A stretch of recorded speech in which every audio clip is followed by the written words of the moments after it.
Okay, board, are you ready to start?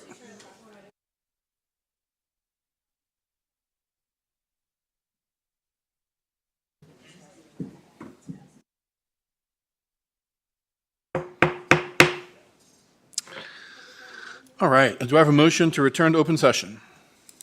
So moved. Dr. Roundtree and Ms. Franklin. Ms. Osborne, please call the roll. Ms. Bond? Yes. Ms. Franklin?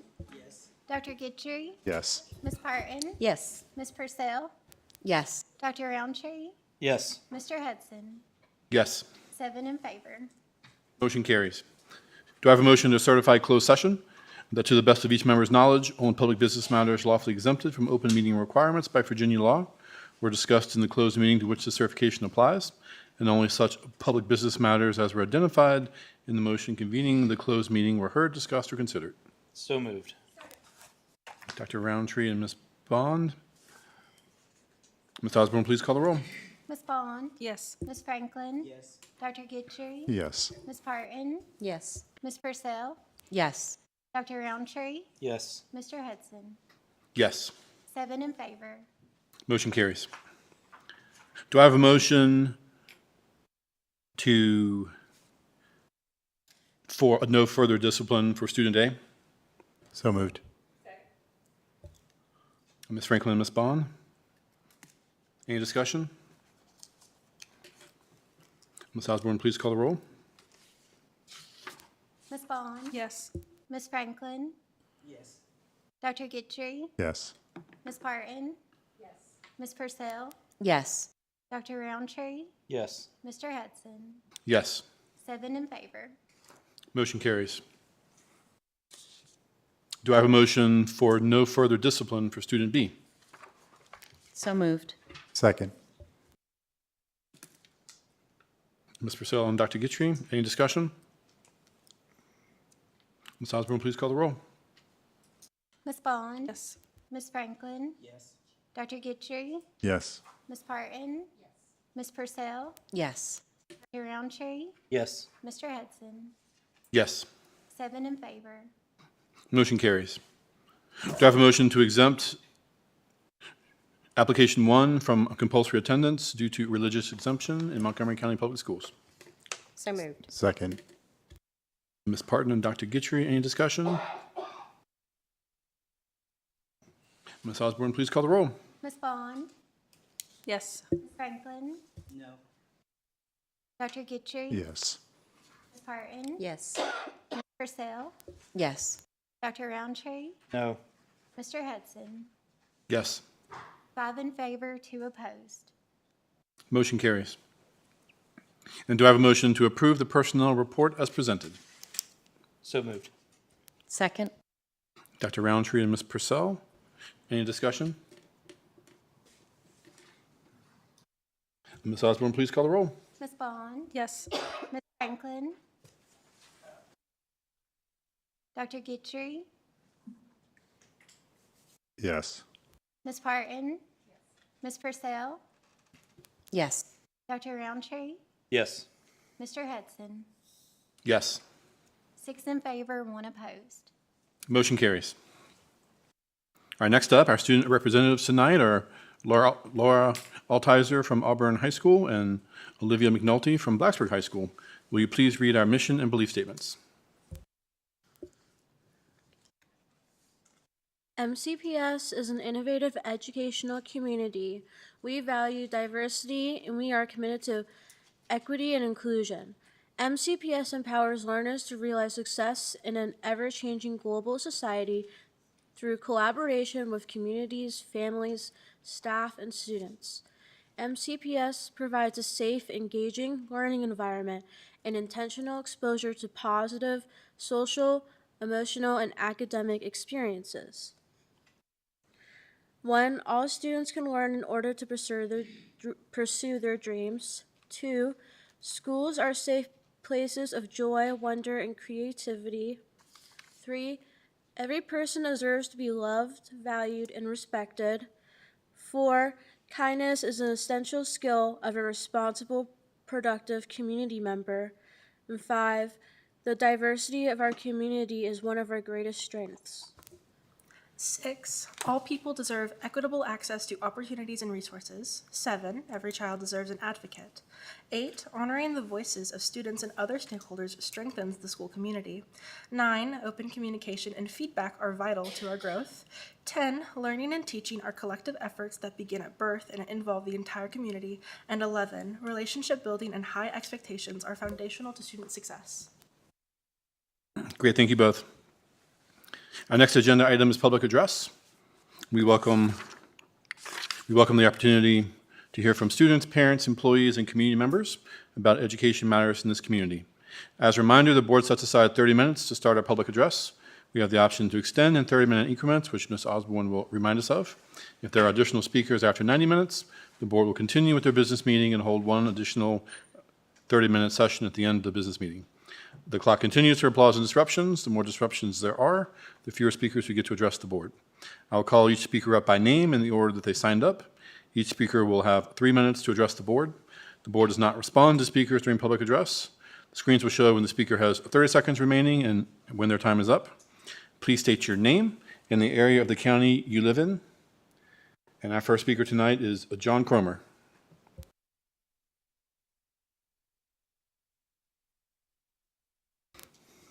Do we have a John Cromer tonight?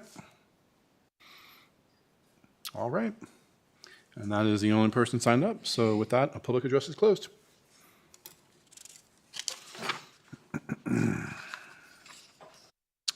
Next up are our consent items. If no one wishes to move an item out of consent, we will consider these items approved. I do want to note we have a grant from an anonymous donor for SNP a debt in the amount of $1,000.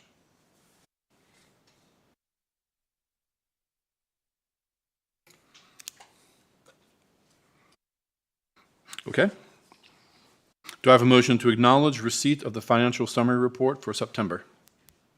So moved. Second. Ms. Bond and Dr. Gitry. Any discussion? Ms. Osborne, please call the roll. Ms. Bond? Yes. Ms. Franklin? Yes. Dr. Gitry? Yes. Ms. Parton? Yes. Ms. Purcell? Yes. Dr. Roundtree? Yes. Mr. Hudson? Yes. 7 in favor.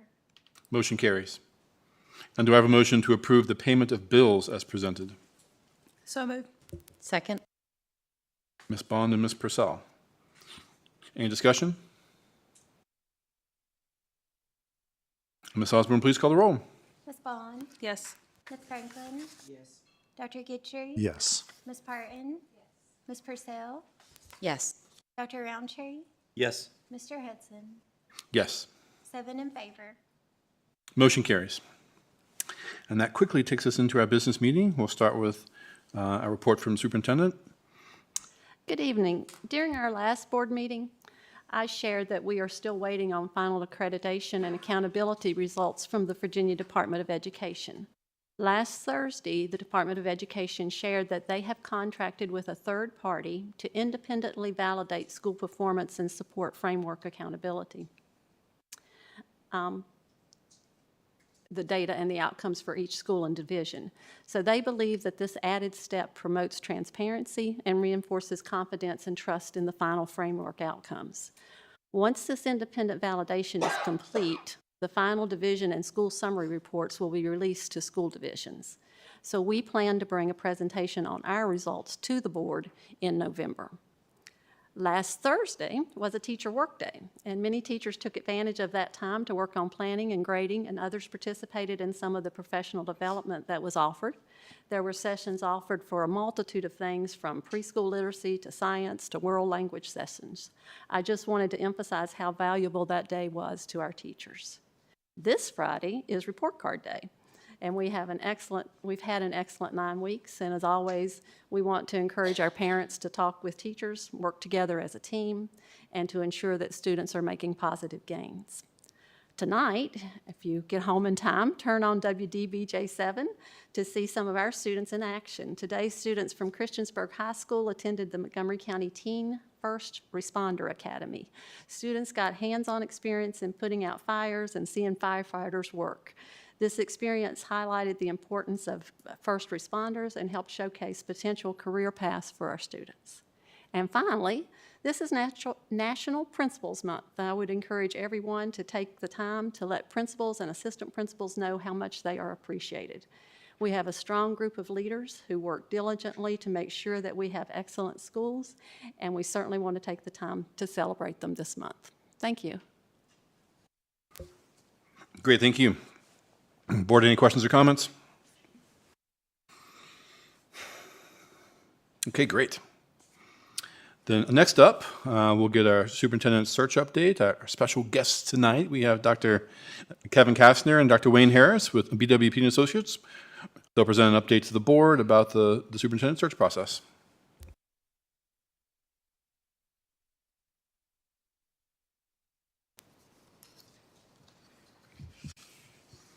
Thank you, Mr. Chairman, members of the board,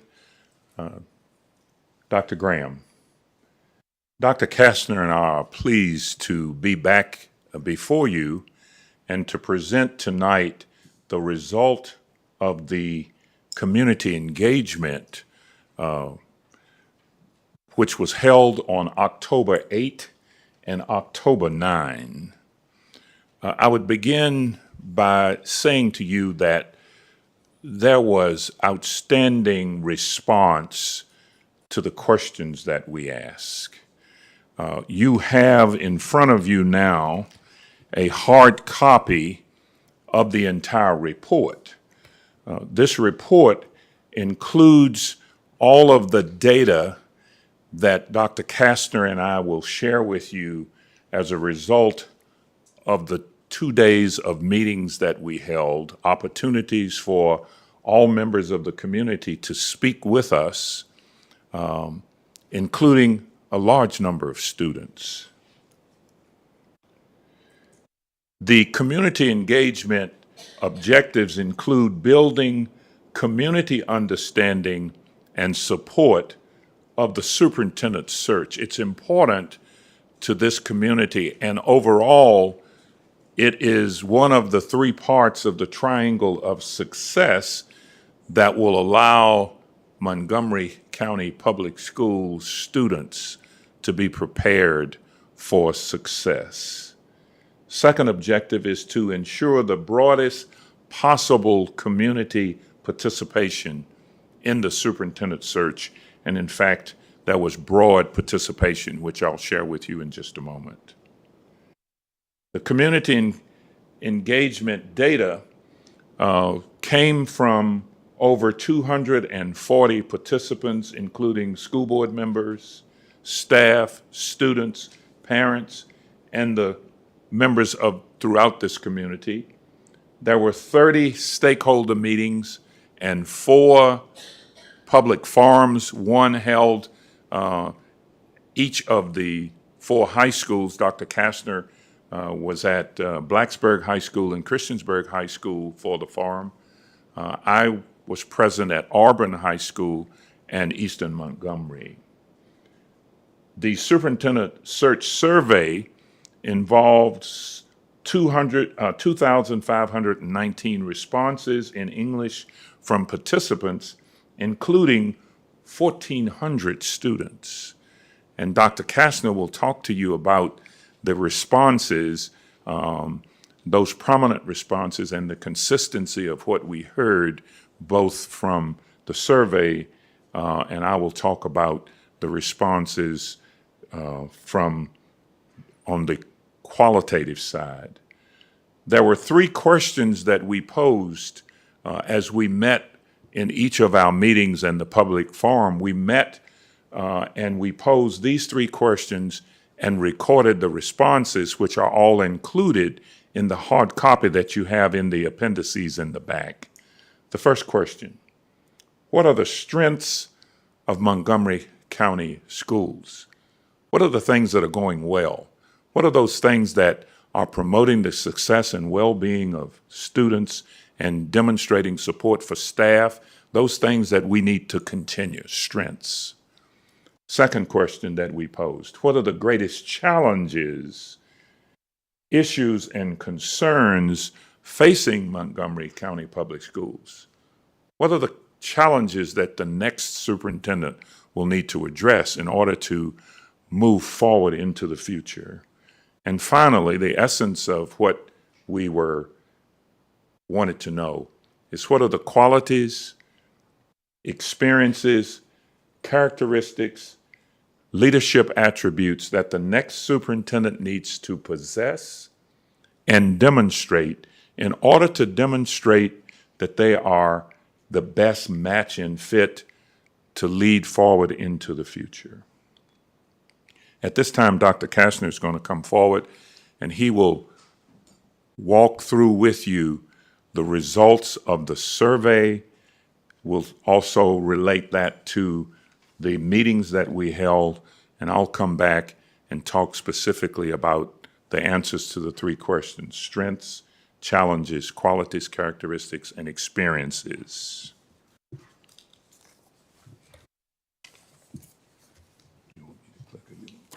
You go ahead and click. I'm a little challenged tonight in trying to read the report. My dog chose to take a few bites out of my glasses. Lovely little dog, but boy. So you can see the teeth marks in there. In any event, I want to create a context because we're not just talking to the board here, we're talking to the public.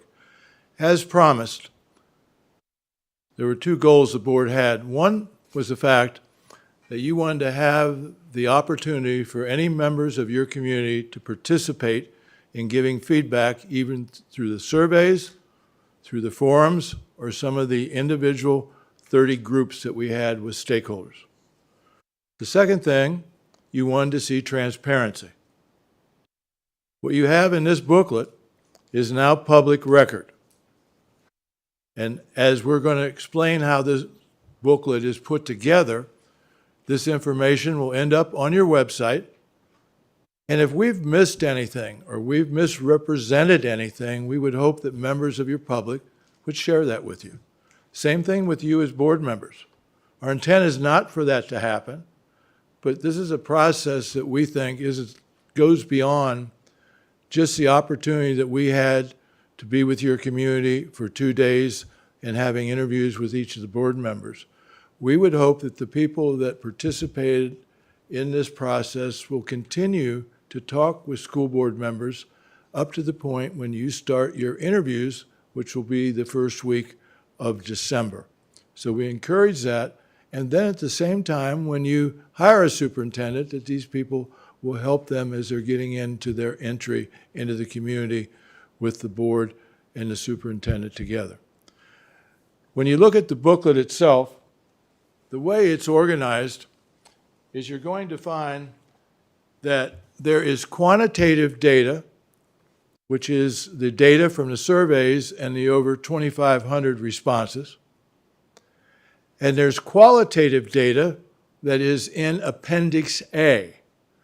In this tape, for example, we interviewed 7 board members. Comments from all 7 board members are into strengths, are into challenges, are into qualities and characteristics. Same goes for the forum, same goes for the students, same goes for each of the stakeholder groups. That information we then have used to triangulate with the qualitative data, and then at the same time you're going to see the graphs of the English responses, and then we have separate student responses. And I'm going to share with you what it looks like in comparison. We had 28 responses in Spanish. I did look at the Spanish results. I didn't run all of the pages on that because the data was somewhat consistent. So even though it was a smaller group, it was consistent. My Spanish isn't that great, but it was able to tell by looking at the bar graphs. So what I'd like to start with, if we could have the first slide, I think it's important. Well, first off, this is an all-time record for student responses. I tried to emphasize we thought it was pretty important, and you guys took me to my word in the sense that when you have 1,400 student responses out of about 2,600, the question would be, did it skew the data? And I'm going to comment on that in a minute. The other thing that sometimes people wonder is it going to get skewed by staff versus the community? Actually, the community had more responses than staff. So the information that is in the survey itself is a balance between the student, between internal and external. I think even if we would have had 5,000 responses, you probably would have still had about the same percentages. And it's pretty been consistent over the years that we've done this. So first off, a shout out to the students that participated. I hope they'll sometimes read some of the data that's in the report for them, and that might be a good discussion. Also a good discussion when a new superintendent comes in and starts meeting with student groups. You can then see the balance in here. Now, the other thing, we're giving you a Reader's Digest version. You're going to have the opportunity to look at this for the next month or so. So should your community. So there might be some other things that you'll see that will come up because we can't cover all of it. Next slide, please. So let's start out by talking about the three most significant strengths. So when you looked at strengths, it's always a healthy thing to see you starting out with the highest in the qualities between your teachers and your staff. So you have that at 49%, and students had it at 44%. Then when you go to the second item, strengths, educational options, and programs. We're going to balance this with what we heard from the students, that they do feel there's a lot of choices that they have, and they appreciate that. Not just academic, but we're talking about career pathways and readiness skills. You also will note that there's supportive community. So when you look at that, now I'm going to take you to a page in the book. Go to page 6.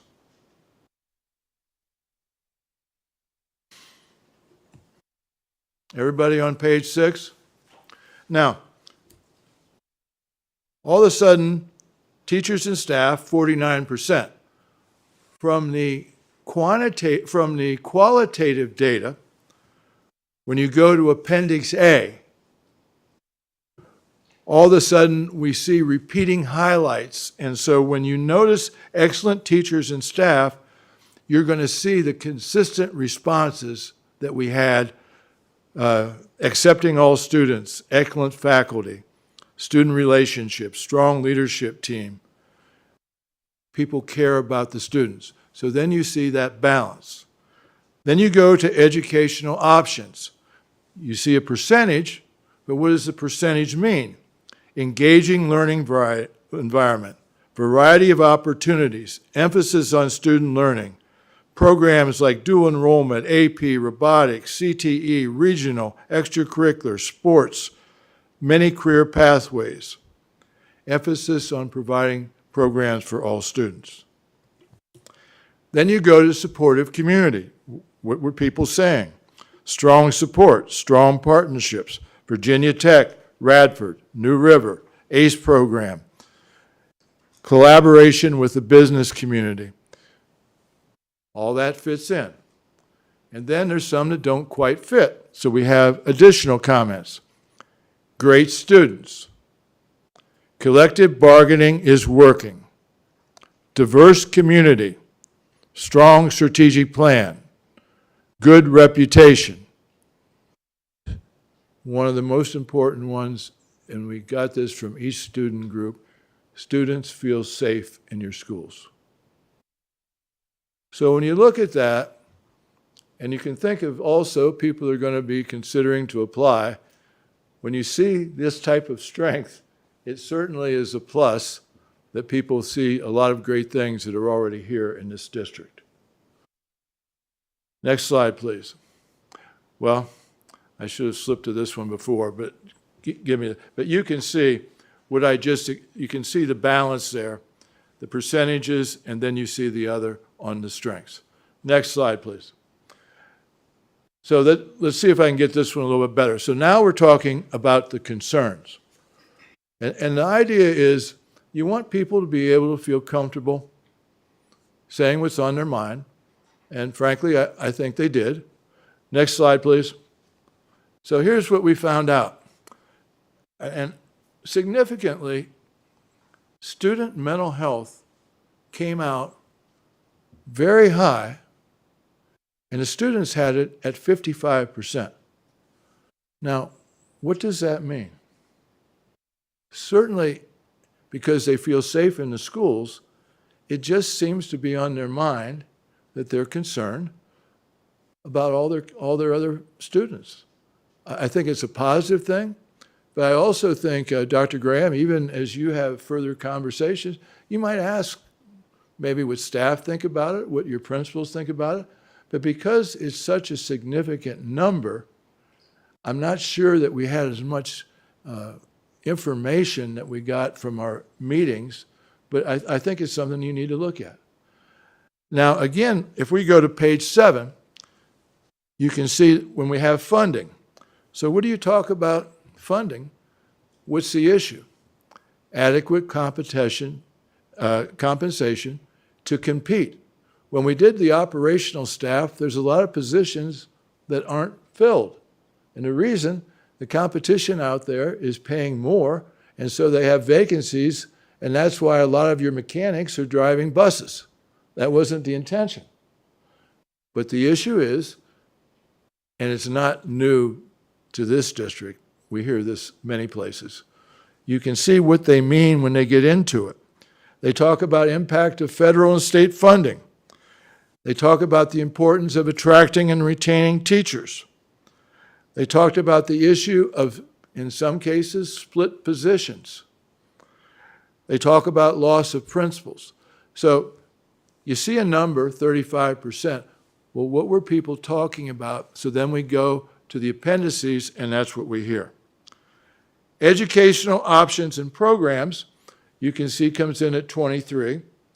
And at 23, what people are talking about, they still would like to see more programs. They'd like to see more opportunities for career pathways. So they talk about CTE offerings. They talked about the issue of travel. In order for some students to participate in some of your higher academic programs, they're not offered in all of your schools, so people have to travel. Students think that takes away a period or day or so it's an issue. How do you solve it? Well, you could have the same programs in each school, but that doesn't necessarily work in each district. But you can see that that's something that at least was on their mind. When they talk about also needs of ESOL and also SPED. Now, in the other issues regarding the personnel, they talked about a divided board. Well, you know yourself. Sometimes you all get along, and sometimes you have differences of opinion. Are you unique? No. But we wanted people to feel that they could speak what they wanted. So it came up. The other thing that came up, and when you talk about, is a disparity, and you're aware of the report, on the disparity in the discipline data. The fact that the audit report showed that. You're going to talk about the achievement gap. Some students are not doing as well academically as others. You're aware of that. But that's in there, and that's where it fit. You also about the issues of poverty. You talk about the issues and the difficulty. And Dr. Harris and I are very well aware of it. You have 4 different communities, and they're different. And one size doesn't fit all. And a lot of your discussions are figuring out how much each group gets the piece of the pie. That's a discussion you're aware of. It can happen in facilities. And the one thing I want to mention, maintenance of facilities. You have an aging infrastructure in some of your schools. You have some great newer schools. But that infrastructure issue and the aging of it, it's going to be something that you're going to have to address depending upon if it gets into the equity issue.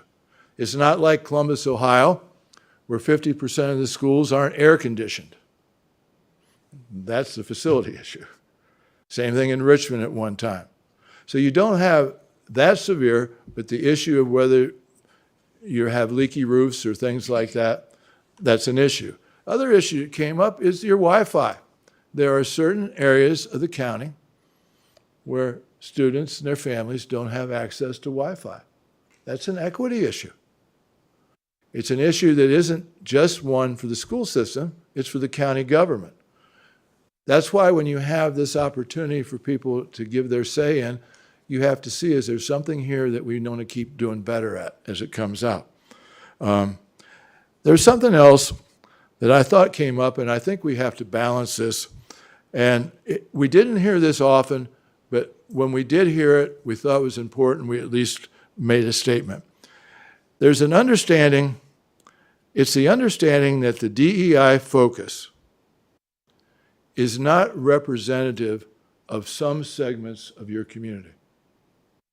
The example that came out is when you had board elections. And the board elections, some of the data was close. So again, this isn't different from other communities, but the fact that you do have different people that have different views, that's all part of a school system.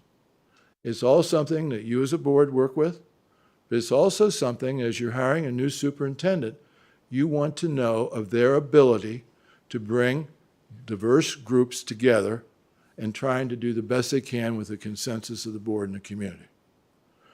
Overall, I don't think any of the challenges aren't things that are different in this community than others, but at least now they're documented and you can see some of them. You're probably pretty much already aware of them. Now, the remaining areas that we want to talk about have to do more with the qualities and characteristics you'd like to see in the next superintendent. So when you look at the important leadership skills, and you're going to look at that green bar, look at that, 72% they talk about communication. Now, when you look in on page 10, and page, I guess, page 9 and 10, you'll see what came out of the quantitative part when they talk about student focus. Courage to put students first, visible and involved with all students. So you see a number, and then you talk about good judgment, and you talk about commitment to the community. Time and again, it came up that people are looking for someone that's going to have roots in the ground and a staying power, and would like to see people stay longer than we have recently seen the trend here in the school system. You already know that. And you're going to work pretty hard. I don't know if you can, how many promises you can get from whoever you're going to select, but that's really important to the community, and it's also important to your district, because any do-over every 2 or 3 years is not in the best interest of anyone, as long as someone's doing a good job. So when you look at that, and you can see the issue of dealing with the communication, you can see good judgment, community engagement. Next slide, please. This is awful busy, so let me translate it with the next slide. Okay, when you ask the question, what do you want to see that's important or extremely important? Experience in strategic planning, 98% of the people. Now, we're talking students, adults, parents, whatever. Experience in instruction. I would have to say, overwhelmingly, there's support that they'd like to see whoever it is you choose as a superintendent has been a classroom teacher. That's the type of credibility that a lot of districts think is important. You're not looking for someone that's an MBA from Harvard. You're looking for someone that has boots on the ground experience in the classrooms and in central office. Experience as a superintendent that's qualified with a track record of success. You're looking about experience in personnel, dealing with issues of attracting and retaining, and even try to work with the diversity you'd like to see in your student or teacher population mirroring what you have in your community. Experience in a multicultural environment. So this pretty much validates a lot of who you are when you talk about they think this is important. Was a doctorate important? Not so much. So maybe they said 85% wanted a doctorate. So that wasn't the one that they wanted to differentiate. You can say you might prefer that, but it doesn't seem that that's a qualifier that would exclude somebody. Next slide, please. When you take this information, and you're going to have an opportunity to look through the balance of the quantitative and the qualitative, we used this pattern to figure out how we could generate a data-driven leadership profile. And I'd like to turn this back over to Wayne, and he can go through what we came up with. All of the information that we gathered is what we heard from those who participated and shared responses to the 3 questions. We wanted to be certain that we captured the essence of each person's response. And when we finished each session, whether it was an interview or a group meeting or a forum, we read back to the folks who had shared with us what they had said. So this is accurate information that we gleaned from the community, because the ultimate goal was to be able to determine what are the qualities, characteristics, skills, knowledge, leadership attributes that we need to look for as we are screening the applicant pool in order to bring to you 4 to 6 candidates that are the best match and fit.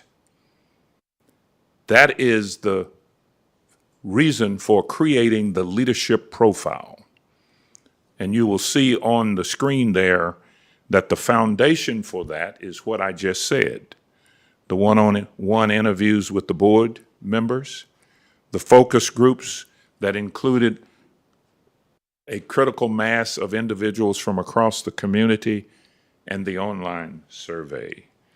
You have a hard copy, a separate copy at the back of the community engagement report of the profile that will be a little easier for you. If you look on your laptop, there's a statement that I'm going to read that's the overview, the profile overview, and the beginnings of this profile come directly from the vacancy announcement, which is critical because already we've had, as of this afternoon, 12 people begin an application or complete an application, and that does not include the other calls that we have had. And all of them have asked about the leadership profile. In fact, we were contacted this afternoon, and the first thing the individual said to us is, I need to know about what they're looking for so that I can determine if I'm a good match and fit. So that's pretty standard as we are looking at candidates. The Montgomery County School Board seeks an innovative, deeply committed superintendent to lead our high-performing district in Christiansburg, Virginia. The ideal candidate will be an experienced educator with a proven history of fostering a positive organizational, cultural, building, enduring relationships in a diverse community, and increasing academic success. And then there are 5 bullets that describe the qualifications that are included. And I won't read all of those to you. You can see that, because that then leads to the beginnings of the 4 categories of attributes that we will be looking for in candidates to determine fit and match. And those 4 categories in the leadership profile, those 4 areas are visionary instructional leader, effective communicator, collaborative manager, and then personal qualities. Think about what you heard Dr. Kastner share with you that's included in the booklet, and it's from all of that information that we then listed and described what each of these four categories mean and what we will be looking for fit and match. Under instructional, visionary instructional leader, the individual must have demonstrated forward thinking, that they're progressive, they have a solid understanding of teaching and learning, they will initiate and support multifaceted educational programs that prepare each student for post-secondary and career readiness. Do you see that that particular statement is reflected in what we heard over the two-day community engagement? Demonstrate experience implementing initiatives that expand opportunities to meet the needs of all students, including special education, English language learners, and closing the achievement gap. Again, the repetitiveness, you heard Dr. Kastner refer to these comments, and we heard them multiple times, which is why the next superintendent who matches and fits will have to demonstrate expertise in these areas. And finally, an instructional leader who exhibits an understanding of educating a diverse student population that embraces diversity, inclusivity, and equity to ensure the academic success of all students. Second, collaborative manager. Let me spare you having me read all of that, and I'll give you a chance to look at it, and I'll highlight the key points there.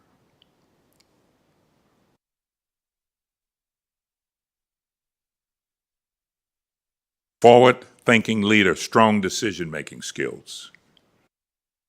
Implement strategic, operational, and fiscal decisions, funding, money. Improve educational outcomes. Someone who is politically savvy, experience in the politics of equity, and skills to build relationships with the school board, board of supervisors, employees, and the entire community.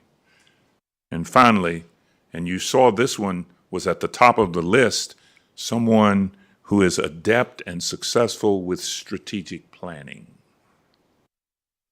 Effective communicator. You saw that at the top of the list. Communication. Consensus builder. Visible. Engaged. Not only in the schools, but in the community. We heard invested, approachable. Someone who will be out and about. I think we even heard boots on the ground. That's a song. I like that song. Someone who will really work with multiple individuals throughout the community and can be effective working with diverse points of view. Practice active listening, and that's what Dr. Kastner and I did as we listened in all of the sessions that we had. Transparency, open communication. Again, open, approachable communicator who works cooperatively with the groups that I've already mentioned, the school board, the board of supervisors, individuals in the community, students, staff. In other words, communicate, build relations, create trust, work together in a team effort for the benefit of students and the support of staff. And finally, personal qualities. You see the repetitiveness? Visibility, part of the community, understanding the history, the diversity within the community, the culture and the values. Someone who desires to serve as a unifying force, to inspire others, to be an example, to demonstrate integrity, fairness, equity, who will serve the public and support public education. And finally, courage. Courage is at the heart of being successful. To act in the best interest of all students, even given opposition and conflict. Someone who will consistently make students the top priority. These are the 4 categories in the leadership profile that we will use as we are screening the applicant pool to determine match and fit in order to bring before you 4 to 6 candidates from which you will determine who you will interview and ultimately who you will select to be your next superintendent. So with that, let me have Dr. Kastner come back and we'll be available to answer any questions or clarify anything. First, Tosh, I noticed a typo or 2 on the PowerPoint. Before you post it on your website, can you clean that up for us? That's my bad. These glasses. We're getting to a point that the specifications or what we're looking for to lead to a leadership profile, we have it together for you. This leadership profile that you have is a draft. We'd like you as a board to work with your board chair that if you desire any edits, that you reach some consensus, and we'd like to have it back within a week. You don't have to take a vote on it or anything, but you do need to make sure that there's anything that you can improve upon, and we definitely expect that. But I will tell you, you can see the consistency on everything we were talking about. You see it in there. Even to that first part, when you're talking about longevity, all that fits. The diversity, it fits. And you can see how that works. As you're concluding the specifications with the acceptance of the leadership profile, the deadline for application is a month away. November 22nd. We intend to come with you. Now, this is where, at a tough time of year, scheduling is critical because we think it's critical to have all board members involved in the interview process. And the first week, so I think at the week of November 30th, we're going to need about 3 hours. And we're going to do board training for interviews, and we're going to present candidates for you to consider to interview. The following week will be your first round of interviews. The week after would be your second round. I'd like to try to backward map that we get this where the board is in a position to make a decision and begin negotiations by December 15. There's a little play in that, but in a busy time of year, we need to plan ahead on that. And if you will work with the board chair and Tosh to see about setting some of those firm dates. Now, you need to understand, we are not involved in the interviews. It's the board. And everything is confidential until you make that announcement. But we would hope, again, as I mentioned earlier, that community members would still continue to share their thoughts in what they're looking for to work with you in finding the best superintendent we can find. So when you look at that, the whole issue is negotiations. Now we'll be able to have all that done by the end of December, if not the beginning of January, so you can get somebody then to negotiate the transition so we can have someone on board as soon as possible. February is the goal. If someone is not a sitting superintendent, that's very doable. If someone is a superintendent, it's going to be a negotiation. But it is something I think we want someone involved while you're still in the budget process. This concludes our report. And as we mentioned, we want anybody that might take exception if we miss something to share that with you. And but I do think, because of the work we've had with staff and getting us out there with the right people and the people that came to all of our meetings, we really enjoyed the experience, and I think we accomplished what we wanted to accomplish to support you. So this concludes our report. Great, thank you both. I want to be the first to say thank you so much for all the hard work you put into this, all the feedback you collected in a short amount of time and turned this around to us in time for tonight's meeting. A very great presentation, a lot of good stuff in here. Let's open it up to the board for any questions or comments. Who wants to start?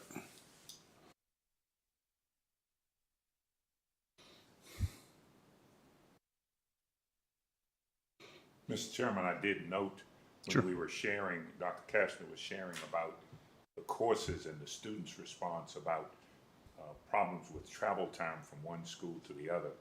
I'll tell you that I saw smiles and nodding from the two student board members, which acknowledges that what we heard is something that the next superintendent will need to address with the board. Sure. I'll get the students' inputs into this too here as we go around.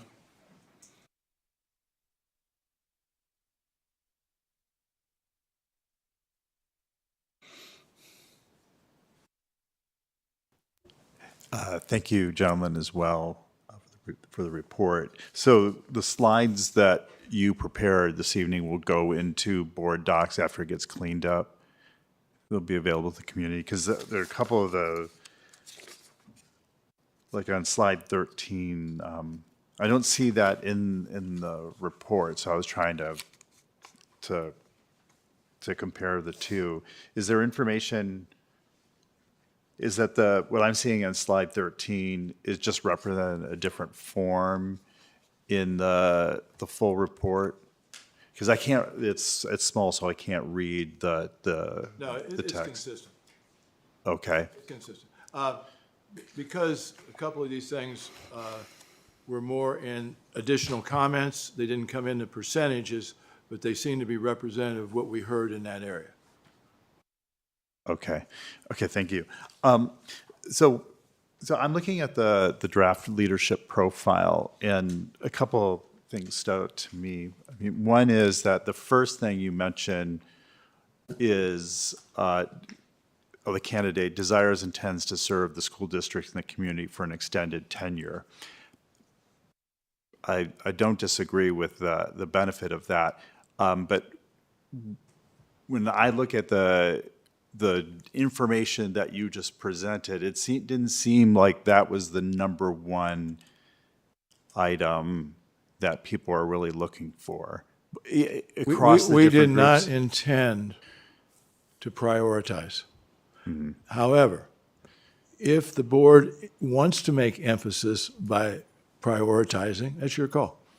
But it was something that was there, and it just came up over and over again. So we expect at this point for it to represent how you want it represented, so don't feel free. But I don't want it to stand out that some of the other things aren't important too. Right. I'm just trying to follow because we're getting a lot of information right here, right in the Not the meeting. process. Yeah, a lot to process. So a couple other things. So funding and personnel, in the slide that you just had up, are really important. You talked about aging infrastructure. So one of the other questions I have, because ultimately this leadership profile is really critical because this is what superintendents want and how they're making decisions. So how would I know if I'm considering MCPS that these particular issues of pay, personnel, infrastructure, like I need to have experience in those areas. So today, we received an email from a person who was really inquiring about when will the profile be there. Yeah. That individual, I spoke with them, and they said, after I see the profile, if I have some questions, can I call them? I said, absolutely. Yeah. So the individuals will then have to do their own checking to determine, do they match and fit? We will be doing checking with our sources and having interviews with the candidate to determine do they have a successful experience addressing these challenges?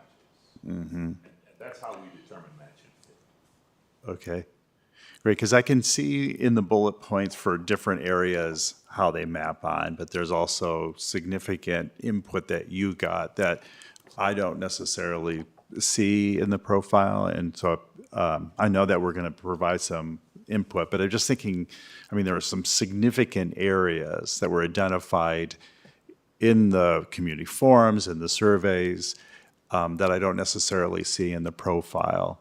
Well, we couldn't put it all Yeah. in the profile, that's why we put it in categories. Yeah. But we gave you the feedback that we received from each meeting so that you can see it's there. Yeah. We're aware it's there. Yeah. And so as we are questioning and interviewing with the candidates, we will be trying to determine, do they have success? Have they had experience dealing with these kinds of issues? And that's what allows us to know if they're a good fit and match. Let me give you a context. When you look at everything in that profile, you got to be able to climb tall buildings. Right. And what we're looking for is at least an 80% match and fit. Somebody might not be able to do all of this, but you're still going to be looking for an overwhelming number. And some of you that have been through other superintendent searches and everything, you at least use that profile pretty much as a benchmark for you. And as you improve upon it, if there's something there that doesn't emphasize something, that's so be it. But you're never going, you want somebody that can do all those things, but somewhere you're going to have to look where their strengths are in relationship to what you think their strengths should be for who you want. That's that issue of who's going to separate to be the match for you. Okay. Thank you. I'll other board members to weigh in here. We'll go around. Ms. Parton? Thank you both. It's a lot of work, a lot of time, and I did want to say, Dr. Harris, thank you for your time for speaking with me. Probably kept you on the phone longer than what you wanted, but it was a pleasure. It was a pleasure speaking with you, and from that I gathered that you all were very, explicit about what you were looking for, and you read back to me everything. So it sounds like you all took your time and, went through everything with a fine-tooth comb. So I know that's time-consuming too. So thank you for that. I was very, I don't want to say surprised, but I was surprised to see the student turnout. It was fantastic. I'm glad to see that whatever initiative was used to get them to fill out this survey, they filled it out. And actually from, the community and the teachers and the staff and everyone, looks like you all were provided a lot of good feedback. I was curious about one thing. I wasn't able to make any of the forums, and I think, Dr. Harris, you said you were at Eastern Montgomery and Auburn? Auburn on the 8th. Okay. And Easton and Montgomery on the 9th. And then, Dr. Kastner, I'm assuming you were at CHS and BHS? Okay. I don't know if you all have collaborated much on how those forums were as far as, I'm just curious about the turnout by the community at the forums. We have the numbers. I think the aggregate was around 35. It was not a huge amount, but sometimes, even if you have 5 or 6 people, they're going to get in and give you the pretty good representation. So Absolutely. it isn't always quantity. Right. But the meetings were pretty engaging. You had 2 board members that attended 2 of the sessions, so they can speak from their experiences.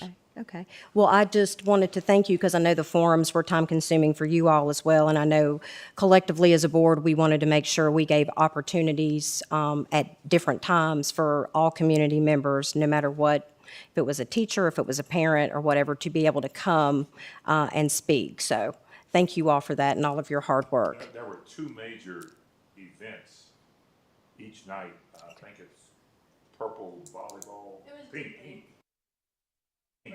At both Oh, okay. the schools where I work. Yes, sir. So many of the parents and community members were participating in that. Oh, okay. Okay, great.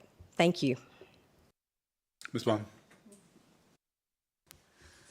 Dr. Harris, I do appreciate our conversation as well. I know you caught me out of breath coming from the tech game, but I appreciate you take time to have that conversation when we were able to get in. And I do apologize also for not being able to be there. I didn't have a dog get a hold of my glasses, but my eye looked like a dog got a hold of me, even though they didn't. So I kind of stayed low till that passed. I agree. I look at this as a place to start. And that's why we have you all to guide us and to lead us. And I definitely appreciate your professionalism and your leadership and the, somebody's needing something? Okay. Oh, gotcha, okay. I thought something's not right, get working here. But I know you guys will find us someone wonderful. The comments did not shock me. I knew that's exactly what people were going to be saying. I do as well hear about longevity. It may not have been on the top, but that's what I hear everywhere I go. We want to see somebody who wants to stay. And I personally look at that as we need to make them want to stay. So, you know, once we find that person that fits what we're looking for, we've got a job to do as well. So we appreciate everything that you've done at this point. I do, and I know you're going to find us somebody great. Thank you. Ms. Purcell. I'll just echo what my board members have also shared in thanking you for all of this hard work. Data collection is not an easy task, and you turned it around so quickly. So thank you for doing that for us. I was curious, just given your expertise in these kinds of searches, what do you see maybe that was surprising from the survey results that just makes us different from other districts?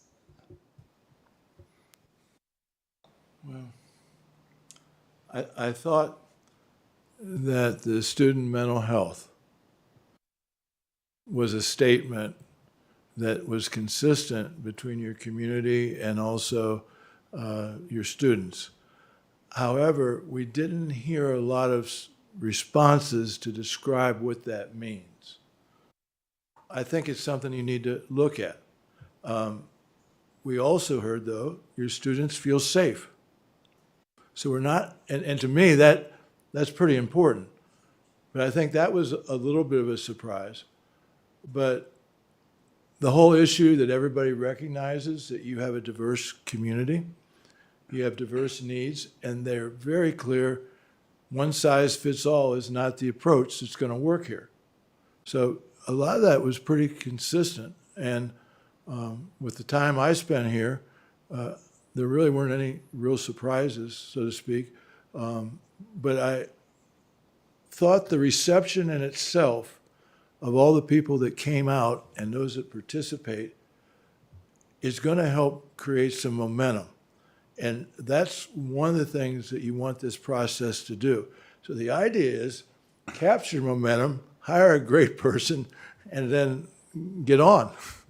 So it's working the way it's supposed to so far. But again, you're the one that's going to pick the superintendent. We will give you some recommendations of those that hit the match and fit. And that's why people need to keep talking with you. Thank you. Dr. Roundtree. Yes, thank you for putting all this data together. Just a couple items. Will you send us a leadership profile in an editable format? In a what? Editable format? Word document? Sure. Okay, thank you. Tosh has it. She already She has it already? Okay.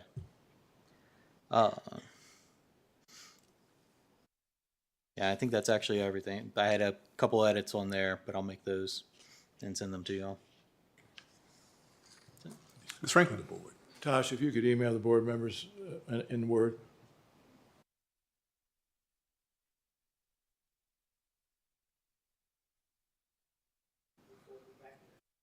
So that we could have gone over Ms. Franklin, I want to explain Taking why this- we don't do that. every time. If we would have given it to you ahead of time, it would have become public record, and you would have people in the community would see it before you.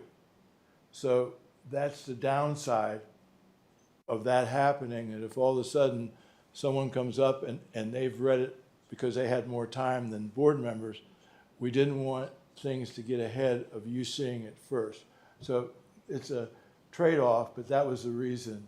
And now the fact you're going to have it in the next month or two as you're getting into it, and you need to take your time in getting to the profile. But I do understand that normally board members are used to getting things ahead of time, and that was the compromise we made. Okay, so I would have liked to had a vote into whether we would have rather than compromise that way, or have the information.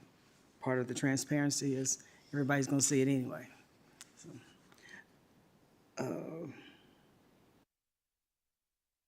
it's a lot of information to digest, and to be able to go over this profile, and you wanted it, it's not back on the screen, wanted us to give you a decision on this by, I think you said Friday? As quickly as possible. We're flexible. So that it can be posted, but we're not saying we have to have it yesterday. But if you all will review it, make whatever adjustments, and then have it sent so that it can be posted, because it then gives the applicants an opportunity to, as they are filling out their application. So if you need more than a day or two, that's fine, but as long as we can get it as quickly as possible. If it's reasonable, next week sometime. So I'm not sure what that process is gonna look like. Then everybody submits stuff, then it comes back to review to the board. How's that process gonna work? Yeah, I'd say that's something that we should figure out. I will say, just based on the fact that we're going to have some more student discipline things to deal with in the next week, I see a special session on our calendar coming up anyway. So I might recommend I'll get Tasha's help in figuring out availability of the board. We'll get that scheduled, and then let's spend the time between now and then reviewing all the stuff, and everybody come to that meeting with your thoughts, and let's discuss together before we start shooting emails all over the place, and then kind of have a little more a unified message would be my recommendation, but that's up to the board in terms of how you want to do it.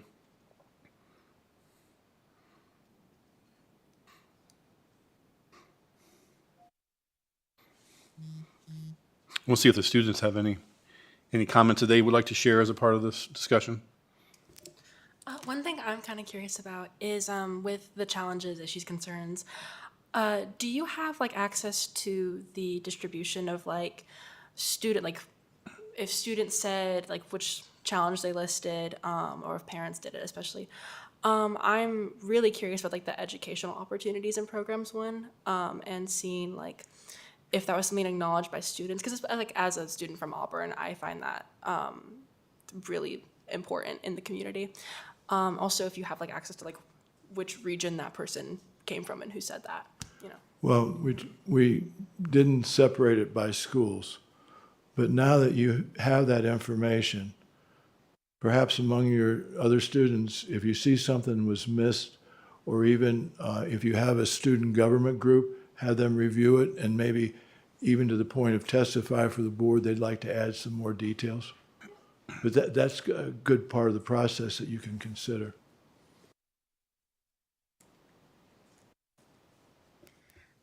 So for me, when you said that the report on student mental health was, overall good, and you said you weren't quite sure what factors are involved with. So I've moved around in a lot of different counties, and I'd say Blacksburg, not just Blacksburg, but Montgomery County overall has been, the best, because there are many supportive teachers I've met throughout all the different schools, and, we have excellent teachers that take time of their day.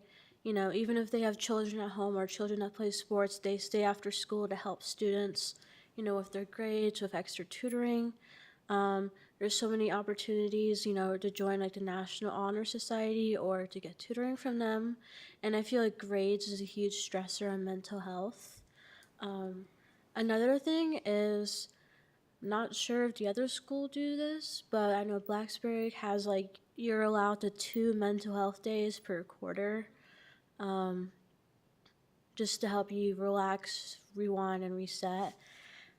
And just say overall, Montgomery County is a very encouraging place. I'm very thankful for it. So, but one of the things I am concerned about is Blacksburg is a more competitive school, and there's many students that come from like the different schools, such as maybe Auburn or Christiansburg, or from the different schools that come to Blacksburg. For example, like the cosmetology program we have. Blacksburg has an amazing cosmetology program, but students are having to wait on the bus to go to school, and it's taking 45 minutes to an hour that they're missing of school time having to travel. So that's very concerning. Like during Bruin Block, I'm not sure if the schedule is the same for all Montgomery County, but for Bruin Block, like for us, like I have Miss Steiner, my cosmetology teacher, and there would be a huge group of students, waiting in a lounge, waiting for their bus so they can go back to school. And they've been waiting there all throughout lunch, throughout Bruin Block, and into fourth quarter. So I'm not really sure how, if you have any plans on how to fix that. Like, I understand that you cannot have all of the same exact programs across all 4 schools because there may not be qualified teachers or just not enough student interest. But I was just wondering if you had anything planned for that. What you have just shared, we heard over and over again, and it was part of the report that Dr. Kastner shared, that's a major concern about travel time, loss of time. And it was not only students who shared that, we heard it from members of the community as well. So that is in the report. So as we are looking at candidates, we will be trying to determine how have they addressed issues that impact students. That will help us determine, is this candidate, is that one of the things that they do and will be able to do if they are selected by the board. All right, great. Board, let's go around one more time if you don't mind. If you have any other questions or comments, certainly, but also let's weigh in on what we want our next steps to be. So do we want to find a time to meet and discuss this and provide unified comments? Do we want to provide individual comments, or do we want to do something else? Just kind of give me your thoughts on that so we know what we're doing. Okay. I should have said at this beginning, but I am really grateful for the community's input. I was at the one listening session at BHS and thought it was wonderful. It was really great feedback from the community, and I am also excited by the number of students who responded to the survey. I should have said that. As far as next steps, I mean, I agree with Ms. Franklin. It would have been nice to have gotten this before the meeting so that we could have, and I understand, I mean, this would have been public anyway. And so having given us a report before today I think would have been possible. But I think one of the things we did discuss is mapping the schedule for the search onto our school board meetings. That was my recollection of one of the things that I was curious about. Am I remembering this correctly? Because we have a basic framework for the search, and so people are looking at me like maybe that's my memory, but it seems like other than approving this, we're not really going to be doing anything until December. Is that correct? So it might not be necessary at this point. I was sharing with Dr. Kastner as you talked about kind of mapping the rest of the process with your schedule, because he indicated that we would need upwards of 2 to 3 hours to come back and present the candidates. You have a board meeting scheduled for the 2nd of November. Mm-hmm. You all decided we could come prior to that board meeting if you wanted to call a special meeting a couple hours before the 2nd. Then it could be done then, and you wouldn't have to schedule a separate meeting. 2nd of December, right? Yeah, that's my strong suggestion is if we know that there's going to be different markers in this process, that we, as much as possible, align them with our scheduled school board meetings so that we minimize the need for special meetings. So, and that's possible from our perspective. We would be available to do that. Yeah, okay, great. As far as this profile, one way to do it is by sharing a Word document. We comment and we report back to you. Another way is to do a Google Doc that we all have access to, and that way we could see each other's comments in real time, and then decide. I don't know if we need a special meeting to come to a consensus on the profile. Ms. That's my Barton? initial thought on that. Okay, that's fine. Ms. Barton? So, I'm okay with getting this tonight. I understand your reasoning behind it. I wouldn't have been able to read it all before the meeting, but you have basically outlined what has been in this book, and then we can go back and read the further comments and all of that, and I do know it's time-consuming to get ready. And it is available now for public to read, so I'm good with that. As far as the meeting, I'm good with sharing information in a Google Doc, but seeing as how our board has always tended to lean, I think there's probably going to want to be a discussion among the board about this possibly, and I could be wrong, before we make a final decision. Now, whether that be sending you, Chair Hudson, what are your top decisions on it, and you getting an email from all of us, and then you doing that, combining that and saying this is okay, or whether we meet to discuss it, whatever the will of the board is, I'm fine with what the majority of the board would like to do on that. Okay. Ms. Munn? I actually pretty much agree with everything Ms. Barton said. I'm right there, so whatever the board decides to do, I'm easy to move along with. Ms. Purcell?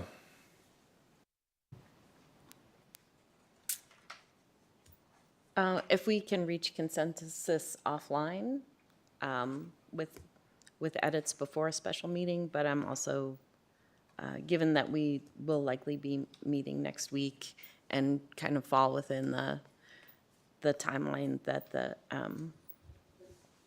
that BWP has asked of us, I agree with Ms. Parton that we might just want to make sure together that we have reached consensus. Dr. Roundtree?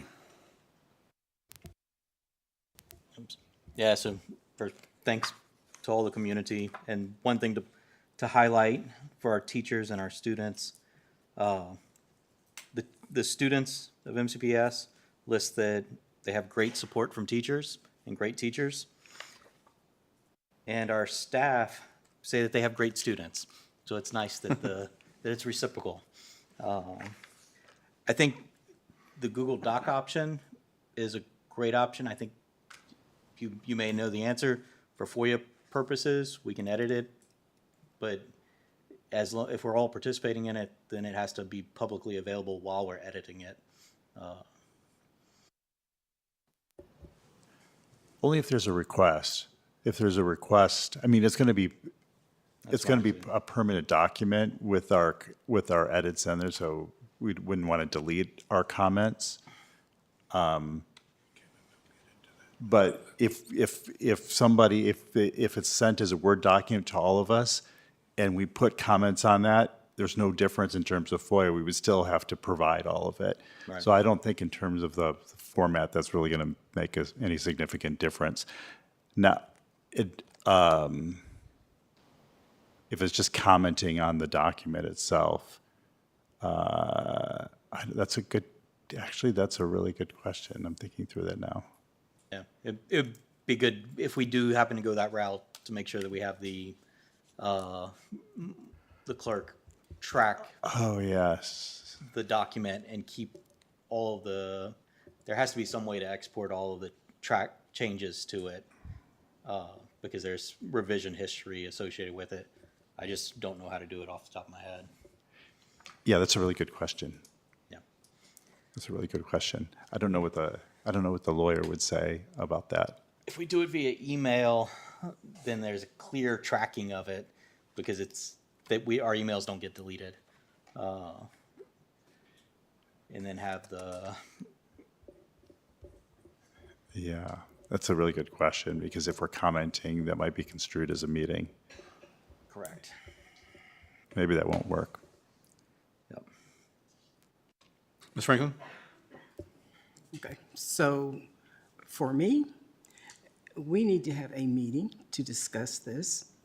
As you all know, during meetings, there are different points of view that other board members have that you don't have.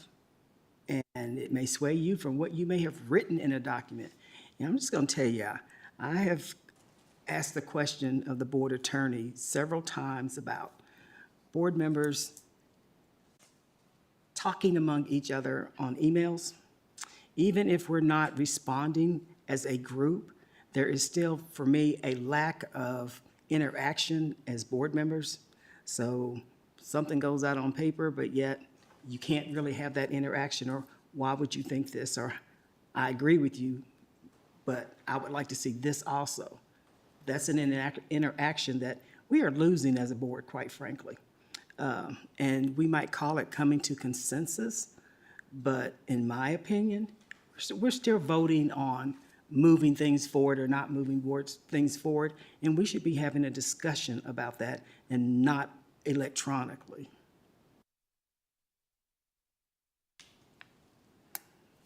Okay.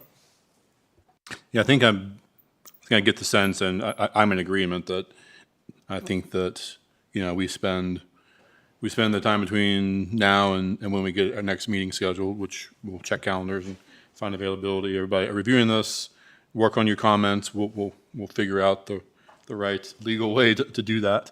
But then bring all that together and discuss at our next meeting so that what we provide back to these gentlemen has the board's consensus with it, because this is going to be representative of our profile, and so we all need to agree to it, right? We don't have to vote on it, but we need to at least have a consensus on it. So.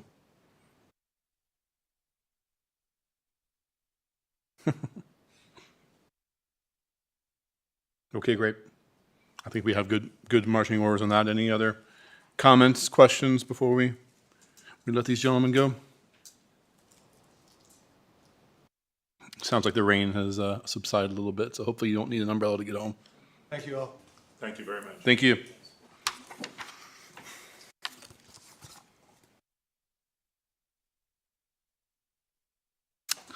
All right. Does anybody need a break? No, that was a long discussion there. Okay. Let's do a quick bio break, as Ms. Bond likes to say.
All right, board, we'll go ahead and get back after it here.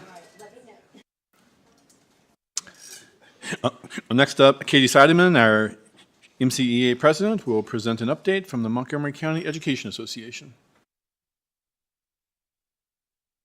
Good evening, Chair Hudson, Dr. Graham, members of the board. Thank you for allowing me to be here tonight to present you a report on behalf of the Montgomery County Education Association. First, just as a reminder, the collective bargaining agreement for certified staff will expire in January 2026. Our MCEA team has already been collecting information from staff regarding renegotiations for this CBA, and we have a meeting scheduled next week with MCPS administration to begin the negotiation process. Secondly, I would like to address a few concerns that have been brought to our attention recently regarding staffing. The first concern relates to school nurses. As you're all well aware, our nurses serve an incredibly important role in our schools. However, if a nurse needs to be out for any reason, it is incredibly difficult to find a substitute nurse to cover that position because the requirements are different. Often, if a sub can't be found, that school is without a nurse for the day. We do have a few nurse substitutes as well as a float nurse position, but because of current nursing vacancies, those staff are often covering those permanent positions and are not available to sub for other nurse positions throughout the county as absences come up. I know that our lead nurse is doing their best to manage the vacancies and absences as they arise, but they can only do so much. Additionally, these vacancies may not be emphasized as much because nurses are categorized as classified employees in payroll, even though they require a certification to do their jobs. Because they are grouped with the other classified staff, the vacancies and absences do not translate as significantly as I think they would if they were listed separately. To be fair, in the staffing report, all the classified vacancies are listed separately, but again, nurses are bundled within that, and so I think it doesn't stick out as much.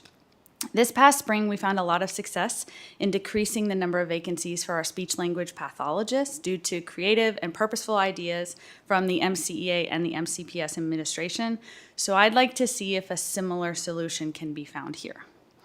The second staffing concern I would like to address is the continuous substitute shortage and one of what we believe is one of the potential aggravating factors.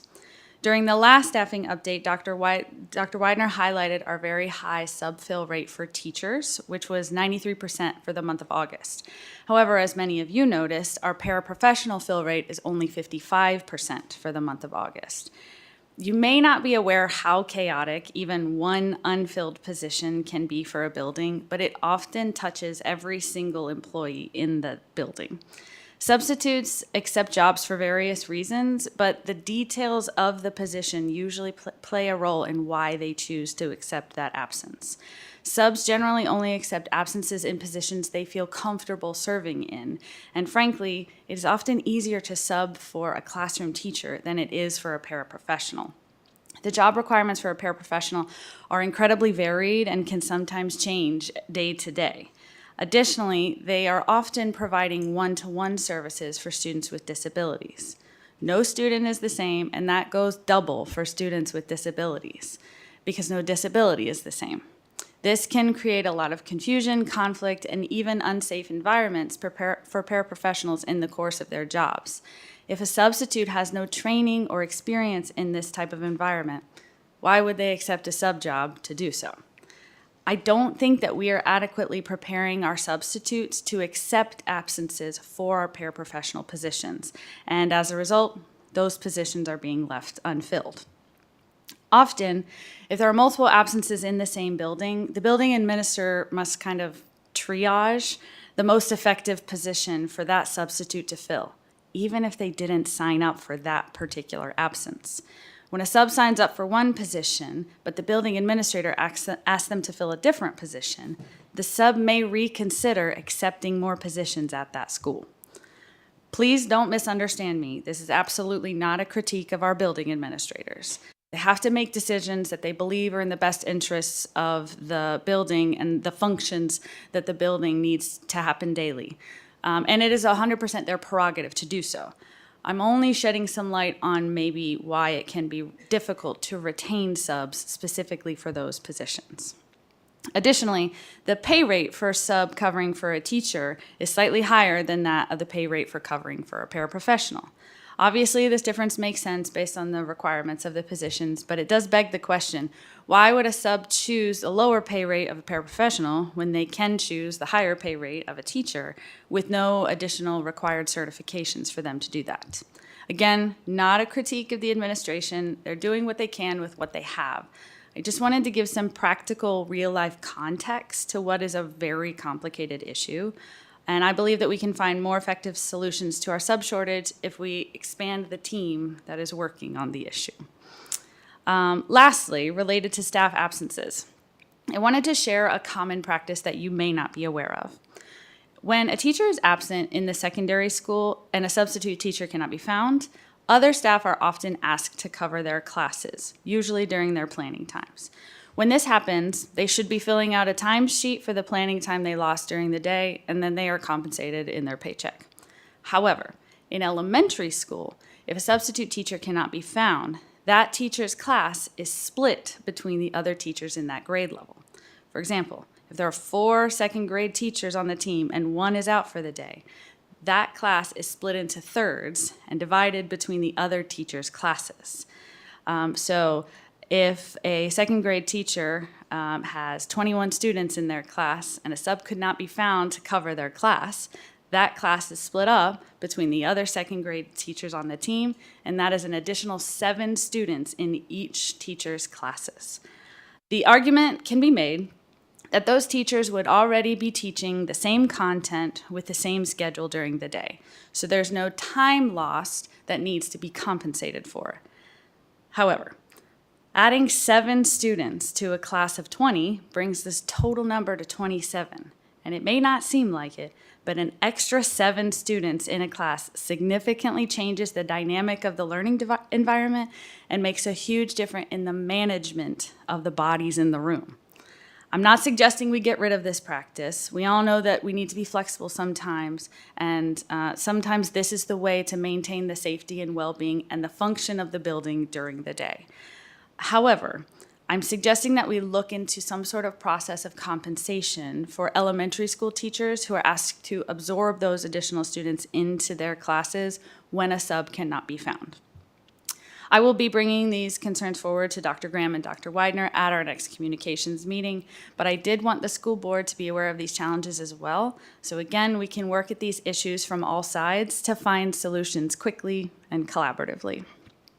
Lastly, the MCEA will soon be sharing specific priorities from staff related to the upcoming school calendar discussion. However, I wanted to give a quick general priorities from the staff to help inform your discussions moving forward. I've got 4 main ones tonight. I'm happy to share more specifics if you have questions, but I just wanted to give you the bullet points for this evening. The first, and is probably no surprise to you, a full week of spring break is high on the priority list for staff. Specifically, a Monday to Friday week. There was not a lot of interest in splitting the week Wednesday to Wednesday, Tuesday to Tuesday, something like that. More consistency in conference days and conference hours. This, again, is kind of a complicated topic because of the different schedules, the different secondary versus elementary, but we are looking for a little bit more consistency in those days and times. Protected work days throughout the years that are specifically not PD days, particularly surrounding the start and the ends of the quarters to help with grades, report cards, and dates such as that. Dr. Graham mentioned earlier that last Thursday we had a work day where a lot of our staff were also attending professional development sessions. And with all due respect, I actually got a lot of concerns that staff did not feel prepared for their grade reporting deadlines, did not finish their conferences because of all of the professional development sessions that were scheduled on that day and were required for staff to attend. I am not saying that professional development is not important. We all know it's important, but I can guarantee you that a teacher would rather be in their room working for what they need to finish, prepare for their students, than go to a professional development if they had the choice. So what we're asking for is not to get rid of professional development days, but to have dedicated work days where none are scheduled and none can be scheduled. That seems to be the issue that we're running into is we start the year with work days and there's nothing scheduled. And then we get to October and hey, look, there's 3 professional development sessions scheduled on that day where there were not previously. So that's what we're looking for with that.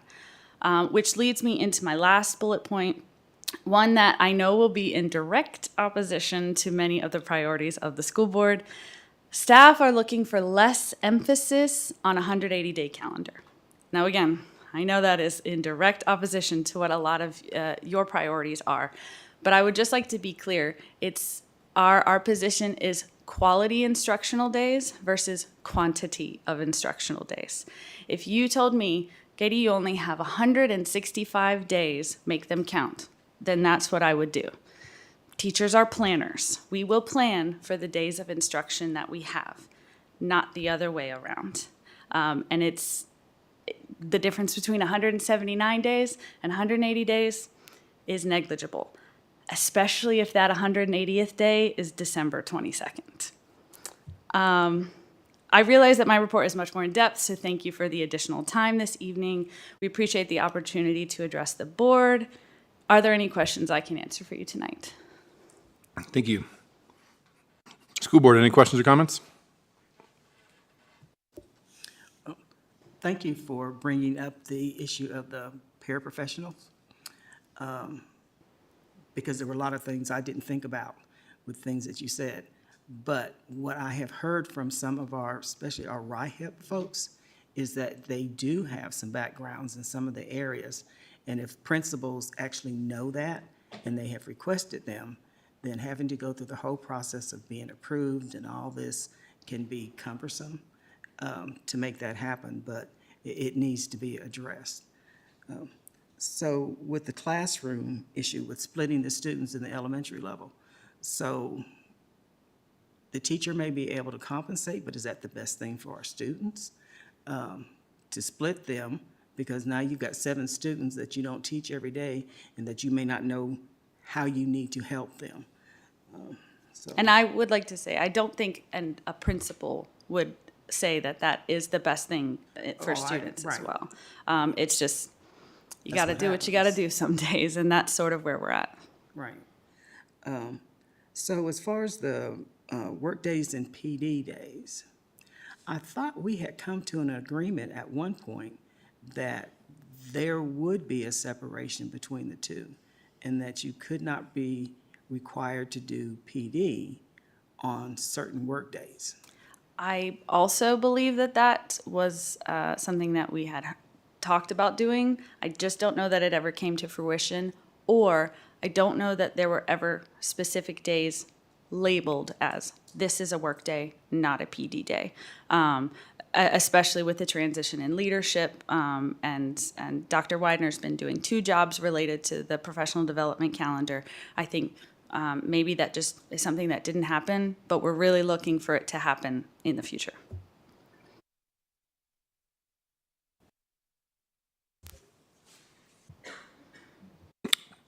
Do we want to go around board? Go ahead. Thank you so much for all of this information, the update. I heard the same thing about the paraprofessionals, not the exact details, but the difference in the compensation. So it makes sense to me why someone who's substituting. So this has been known for a while. This is not new, and so it seems to me the administration should be able to find a solution that respects the training for teaching the teachers, but also make sure that we're getting those paraprofessionals in the classroom where they're needed. I've heard, I know that that work day right before the end of the term is critical for teachers to get those grades in. So I think it's great that there's professional development, but just on the face of it, the logic of having it overlap with such a critical crunch time for teachers doesn't make sense to me.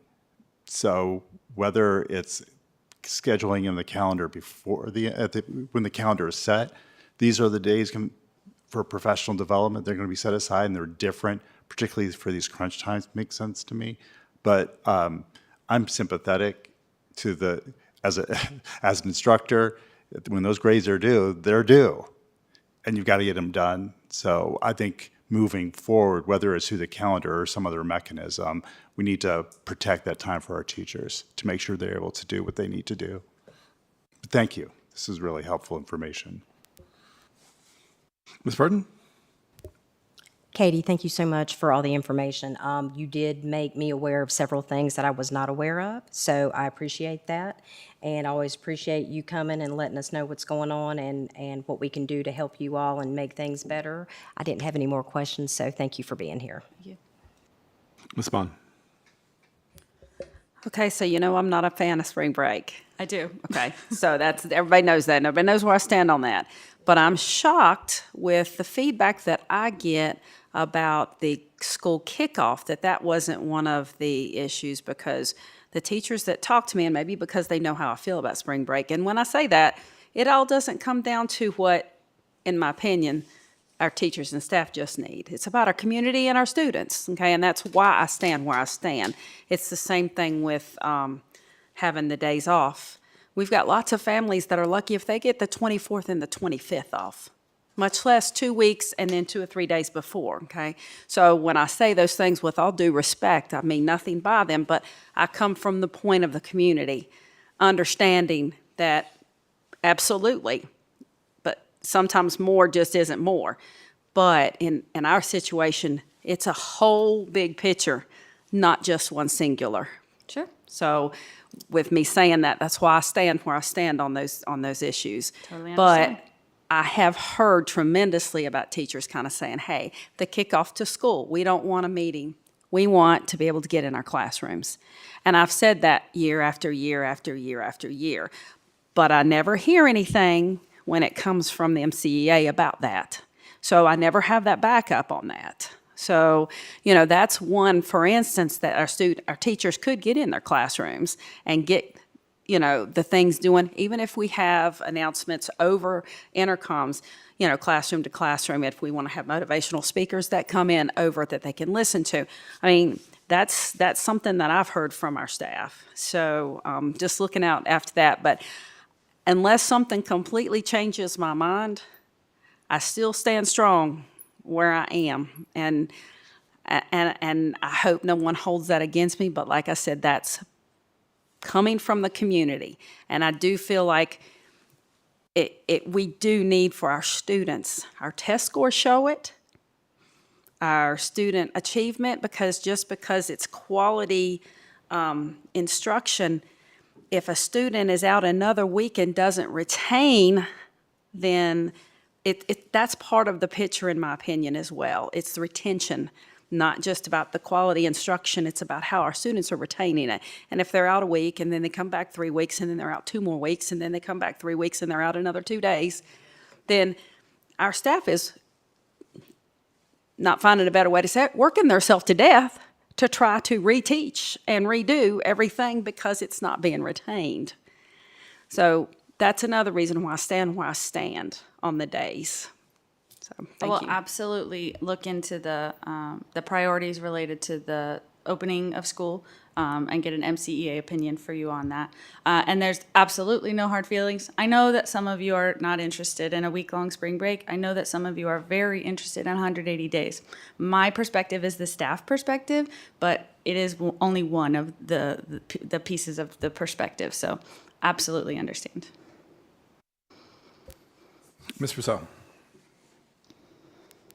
I don't have anything specific to remark upon that's, I think, very different from my colleagues, but I think your emphasis in that bringing ideas from the MCEA to help solve some of these problems has been successful before. I hope that's something that we can continue. So thanks. Dr. Roundtree? Thank you for the report today. And just the elementary teachers, splitting classes between them. Every time that I'm teaching 10 kids or so, I always have another adult with me because it's in volunteer roles. And you add 3 or 4 more to that, and I need extra hours to recuperate afterwards. So saying that it doesn't increase their day of work, that's not even completely true, because they need that extra time afterwards to rest their mind and recuperate from having that extra burden of an additional 25% or 30% of students. And then I had a question, maybe it's the administration that would answer. What are the difference in requirements for classroom subs versus paraprofessional subs? You mean they're different duties? Is that what you're asking? The different requirements to fill the roles. Oh.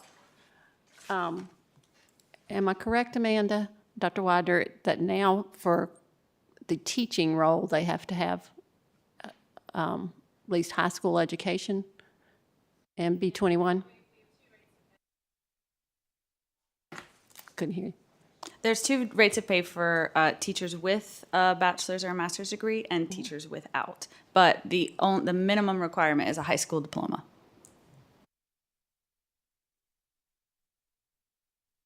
And that is not a requirement for our paraprofessionals? Not that I No, I believe. don't think so. No. No. Do they have to have a high school degree? Yes. Okay. So neither of them have to have college degrees. Correct. There's Correct. different pay scales. The pay scale for a para with a high school degree and a teacher sub with a high school degree, but not a college degree, is the same or different? It is almost the same. A substitute teacher position is $89.78 per day, but a teacher works a 7.5-hour day. A substitute paraprofessional is $11.97 an hour, and that does add up to $89.78 per day. But most paraprofessionals don't work the same hours as a teacher, so it does end up being a little bit less than a teacher without advanced degrees. And it's significantly less than a teacher position with a bachelor's or a master's degree. Okay, and a paraprofessional with an advanced degree is paid that same rate or paid a higher rate? The same rate, the same hourly rate, And did you say that was $11? $11.97. So don't we have that's a big problem. And to be Don't we clear, have a- that is our substitute pay rate. Don't we have a minimum pay rate that's higher than that? For our full-time staff, we do. That's not full-time. That's only for full-time staff, okay. Right.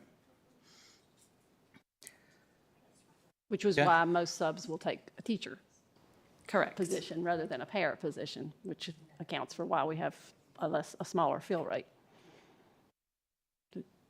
Right, because the teacher that has an advanced degree gets paid more significantly for the teacher sub. It's for just more the para. lucrative to always take the teacher pay if you're going to sub rather than to take a para. Okay. So this just goes back to my constant comment. If we pay people, they will come and work for us. If we just throw pennies at people, they're gonna go someplace else and pick up real money. And I will say historically, I believe we had we were not unique, but we had quite the massive substitute shortage several years ago. And so we lessened the requirements. There was no longer a requirement to have a bachelor or a master's degree.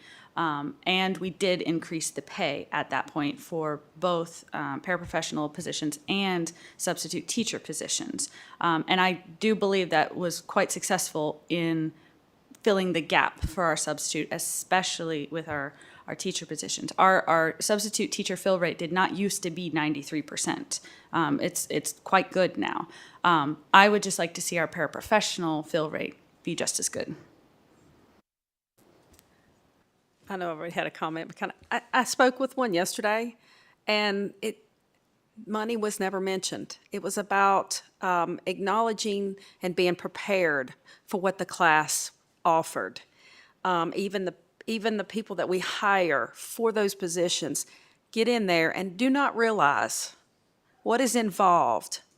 It's about being prepared for that. That's a whole different ballgame than being in a classroom. So comparing it to just about money, I agree with Ms. Franklin. We don't pay them enough.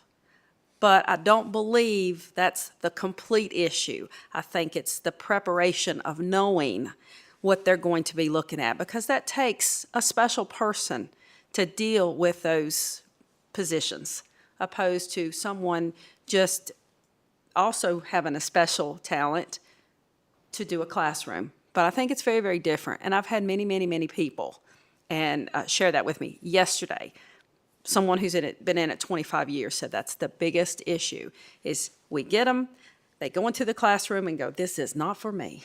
I can't do this again. So, I don't know where we need to go from there, what we need to find out, but I think it's a bigger picture than just they don't make quite the money that a classroom substitute makes. I agree. And that is why I mentioned that I think we should look at the training for our substitutes, because I do think that substitutes would be willing to take those positions with adequate training. But one, our substitutes don't want to be put in a position where they're compromised. Two, they want to do what's best for the kids. And if what's best for the kids is them not taking that position because they're not trained to do so, then they won't. That's right. So if we were to offer our paraprofessionals better pay for the work that they do and the training, because I raised that issue a couple of years ago after talking with one of our paraprofessionals, and the suggestion that she made, so that people would know exactly what they're getting into, then we may be able to retain more people who want to do the job because they know what the job is versus walking in blind. And you're dealing with things that you just did not sign up for, or that you thought you didn't sign up for. So yeah, we've got a lot of work to do. That would be my first suggestion before increasing the pay rate. Of course, we want to pay everybody so much more than we do, but we have budget constraints. My first suggestion would be the training, specifically for our substitutes. In our recently ratified CBA for our classified staff, we do have an article in there that talks specifically about adequate training for our paraprofessionals before entering the classroom. So we do have that stipulation in our CBA for our full-time staff. But again, my recommendation is that we look at some sort of training for our substitutes to be able to take those positions. I'm gonna keep jumping in here because this is an issue for me. So when we talk about budget restraints, and I just talked about this with our technicians and folks that we wanted to give stipends to, we always say we have budget restraints when it comes to our support staff and how we support them, because they're the last ones to get whatever is left over some points, until we get to the point where we just can't do anything to get them to come, and then we throw some more at them. We need to make sure we are compensating all of our employees, no matter what level they are, and stop saying it's a budget restraint, because this is about our students and how they're going to be supported, whether someone cutting the grass or someone helping a student with their bathroom needs. We need to pay our people. I hope that's. So, Dr. Roundtree, go ahead, but don't trigger Ms. Franklin, please. okay, I'll try. Yeah, continuing up on my my questions. What does the training look like for teacher subs and paraprofessional subs, and do teaching subs receive the training that's adequate to be a paraprofessional sub?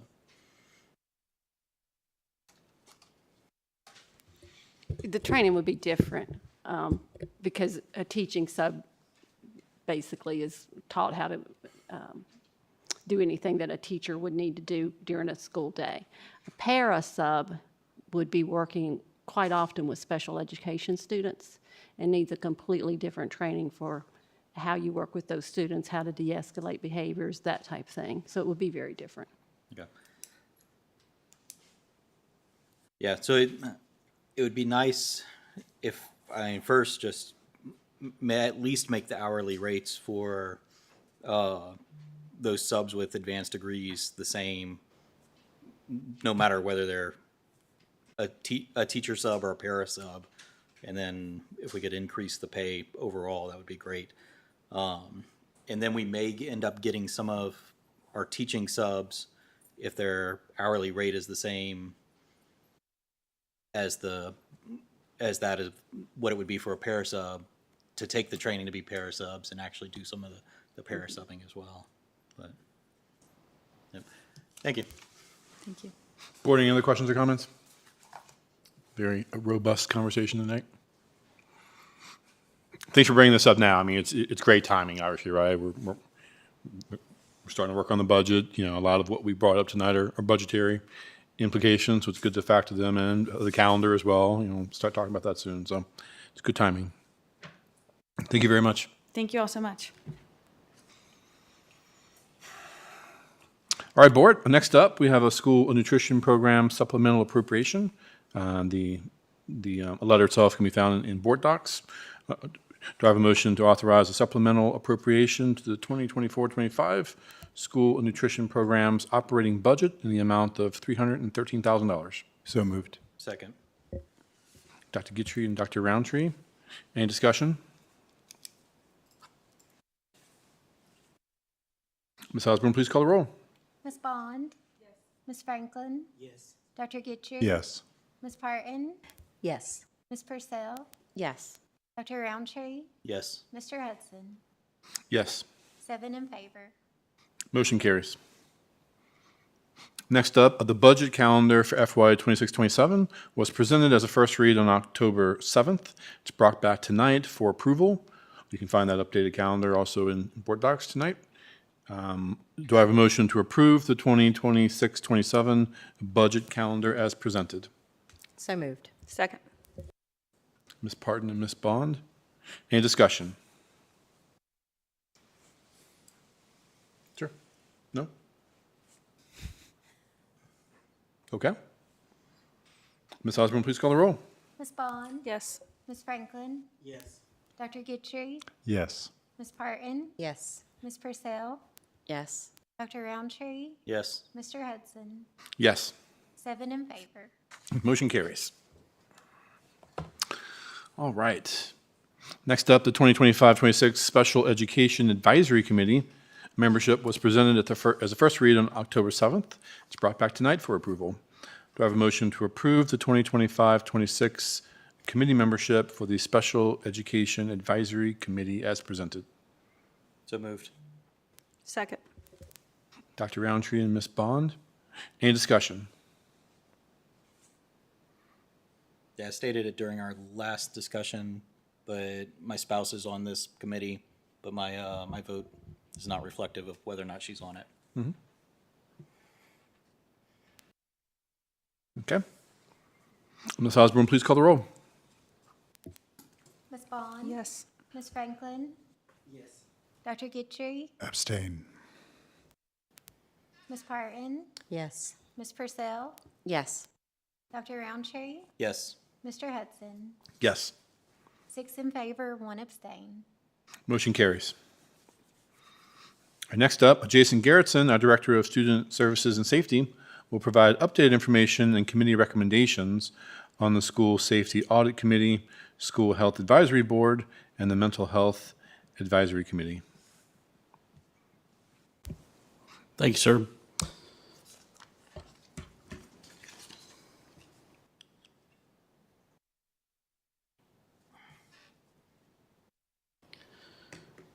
So we did, we do want to discuss 3 committees tonight, make some recommendations. Current status of these committees, we do currently have a School Safety Audit Committee that stands in place as a school board committee. We do have a School Health Advisory Board, more commonly called SHAB, which stands as a school board committee. And then we additionally have a Mental Health Advisory Committee that stands as a superintendent's committee. I was quite pleased tonight to hear in the superintendent search, that our students feel safe in the buildings, and also the emphasis on our mental health priorities. I thought it was kind of interesting how it ties into tonight's presentation. At the October 7th meeting, you did have two of these committees brought forward to you as a first read. We did have some questions. We did have some concerns shared with us regarding team composition, particularly around the Safety Audit Committee and the School Health Advisory Board. So tonight, we bring forward some recommendations for the board's consideration. First, we'll start with the School Safety Audit Committee. We did go back to the code as we discussed at the October 7th meeting. And when we took a look at the code, we see that it establishes the School Safety Audit Committee as a superintendent's committee. It appears as if we've been operating for the last several years as a board committee. When we dig in closer, we read that potentially as a superintendent's committee. We put the statement there beneath it that says the School Safety Audit Committee will review the completed school safety audit and submit any plans as needed for improving school safety to the division's superintendent for submission to the local school board. We had quite a lengthy discussion with board members that in our current standing committee that has been meeting quarterly with law enforcement and EMS, that there were some contents in that discussion that probably weren't suitable for more of a public discussion, but very, very necessary. I believe I shared that committee is absolutely essential to my work, again, in helping make our students feel safe. So what we'd like to recommend or possibly suggest to the board tonight for consideration is that we maintain a separate school safety committee, and it gets a little confusing with titles, a separate school safety committee that will conduct that regular, necessary dialogue with local law enforcement and EMS as we have for the past several years. This would be a superintendent's committee. Additionally, we would also have the superintendent's committee to review the safety audit probably once a year to bring back those recommendations to the superintendent for sharing with the board. We do understand that certain individuals may serve on both committees. I probably would serve on both committees.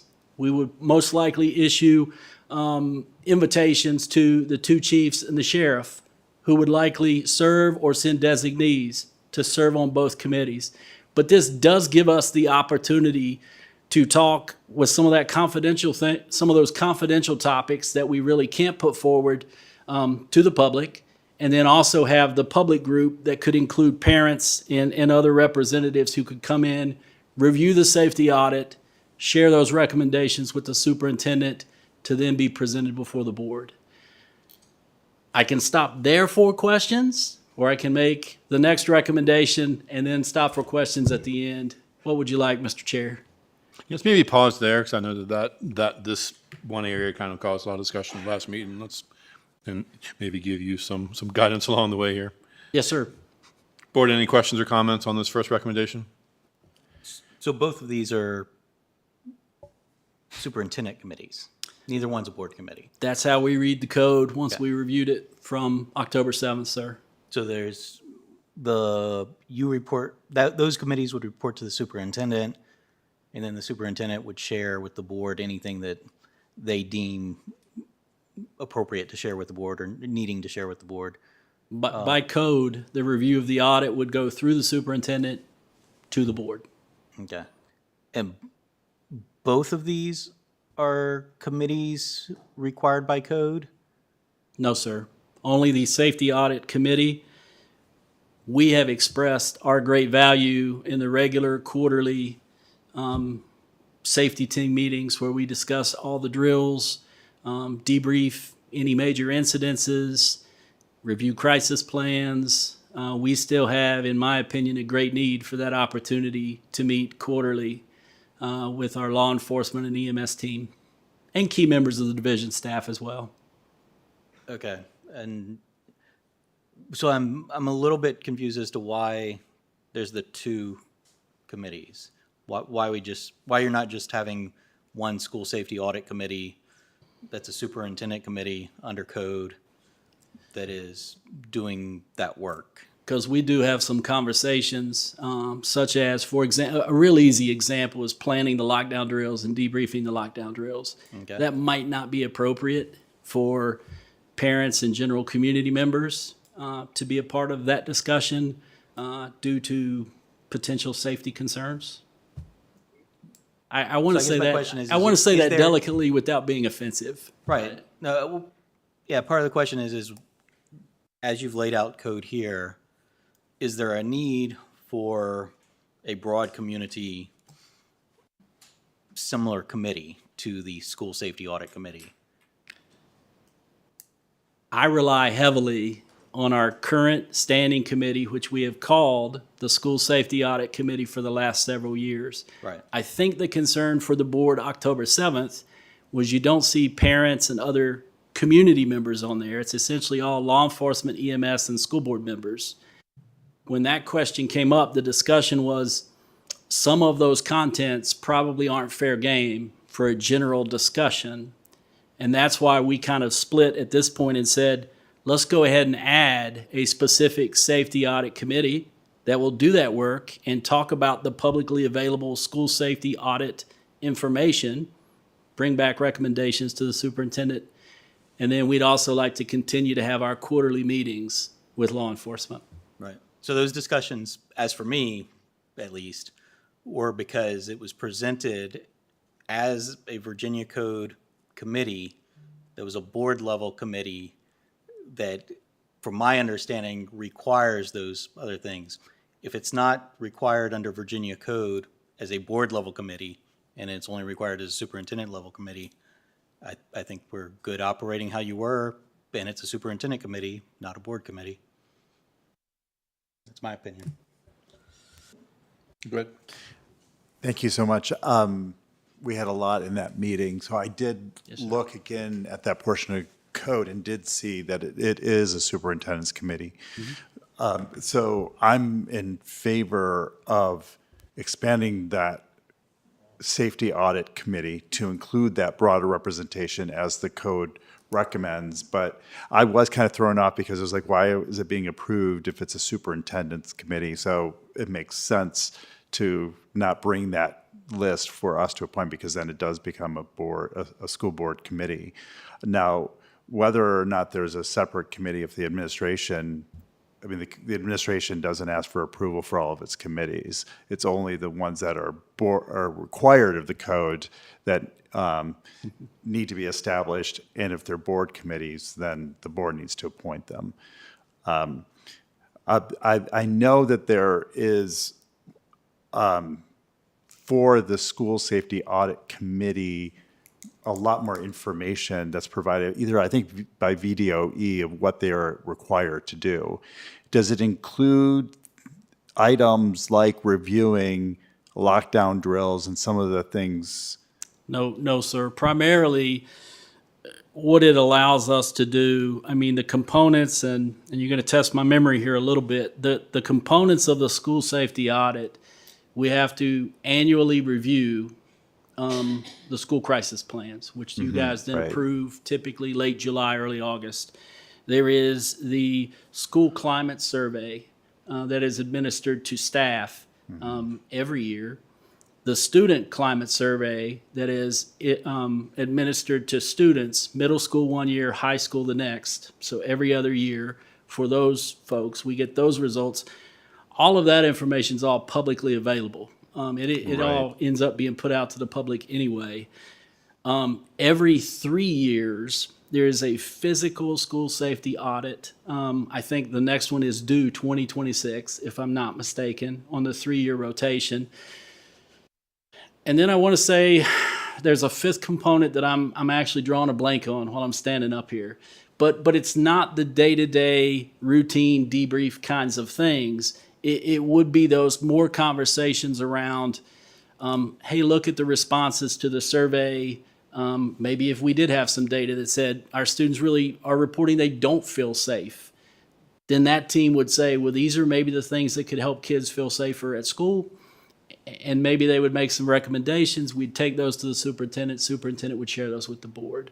So again, it's a lot more, it's almost exclusively publicly available information in the end anyway. It's just bringing that group together to discuss those topics. And then it is a more formal avenue to make recommendations through the superintendent to the board. That makes a whole lot of sense. Thank you. The other observation I would offer is that I did note that there are other divisions that do have in their school board policy a committee policy that delineates which committees are school board committees, which ones are superintendent committees, the makeup of those committees. Because I know that this has been an issue for years now in this division of like trying to figure out, okay, is this a superintendent's committee? Is this a school board committee? Who do they report to? How do they report? And so my recommendation, if there's a consensus on the board and if the administration think it worthwhile, to actually create a policy that delineates those committees, who's the responsibilities, membership, how they report, how often they report, because all of that's in the code. So basically what we're doing now is whenever there are questions, we're going back to the code. We're not looking at our own policy to figure out some of these basic questions of operation. So I know that you probably know this as well, that there are other divisions that actually have a policy that goes through all of this. And I will say, I guess this is, year 6 for me in the position. I want to say the first year that I was over at the school board office, we didn't do this. And then there was an effort to say, hey, we need to take certain policies before the board. I think this one got pulled in because it has a life in code without really reading close to see it say it's a superintendent's committee that relays information up. I did share with the board October 7th up here. I kind of made a promise I would reach out to some other divisions. I also did that as well. On the safety audit committee, I reached out to 3 divisions, heard back from 2. They shared very, for lack of a better, informal, right? They do bring together a team, but it appeared to be much less formal than the process we seem to be going through for this team back on October 7th, which, again, reading a little closer led to some of these recommendations. Ms. Franklin, I didn't mean to skip over you there. Any questions or comments? So what you proposed makes sense to me. I think community would really appreciate having some more information about what's going on with safety. As far as the conversation and the understanding about which committees are board committees and which committees are superintendent committees, we actually had that discussion and had that breakdown and that understanding of this, and it was spurred on by the interaction with our gifted committee. So all that was brought before the board and everything was clarified. And so somewhere that information is there already. So. You see some of that as well when some of our committees come forward. They talk about voting status. All of the committees I work with, we don't operate under voting status. We work to come to agreement. We've never taken a vote in any of my meetings, and that seems to be a very big part of some of the other committees. Some differences. Ms. Purcell? Just thank you for doing all the background research on this, Mr. Garrettson. I agree with my colleagues that these changes seem to make a lot of sense. The school safety committee that can be more discreet, discuss things a bit more privately, but then the audit committee that does have some community members that may just share perspectives that are important. So thank you for doing this, and I'm in support of the change. Ms. Vaughn? Thank you. I don't have any questions. Ms. Barton? So thank you. Thank you for all your hard work, because I've been with you on this since the beginning. So it's a lot, and it's a lot to think about and do. So thank you for all of that. And I do want to bring to the attention that this committee that we've had for Jason, what, 6 years now, over 6 years? My whole time. Since in- the strategic plan where we put these teams together. So I just have a little bit of knowledge on the other side, knowing that all of our agencies work very well and collaboratively together. They're a great team.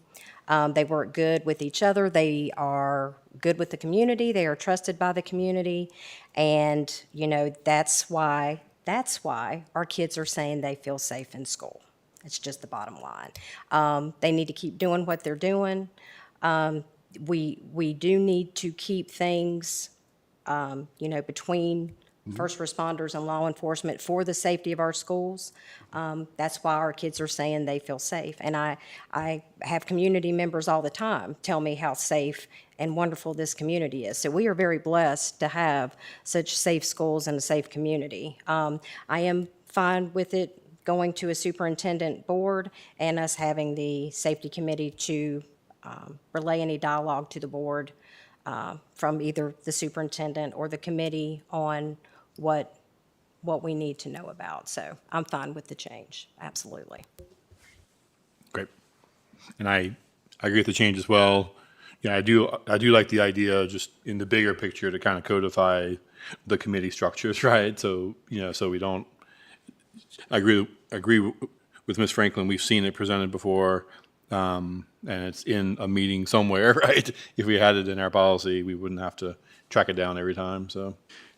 Can I ask if there's a consensus of the board to do that? Because I do remember that presentation, but it does us no good if it's just in board docs. And because some of these committees are required by the code, it makes sense to have the policy. So is it possible to query the board now to see if there's a consensus to task the administration with bringing a policy before us that would go through all the committees that are required by code and not required, but are that have been established, like, you know, calendar committee or whatever else that are longstanding committees. Because one of the things we heard was in the survey is community input is so important, and I think this is one way of making it visible and concrete. And can I get a show of hands on the board about pursuing that? Right, but again, the presentation that Mr. Hudson and I are talking about was before you were on the board. This was a detailed, big discussion, went on for months to clarify what was what and who did what when. So it should be there. But are you saying it's in board docs still? It should be in the history, but I actually remember that because I was involved with the GAC at that point and was really pushing because I knew it was a board committee.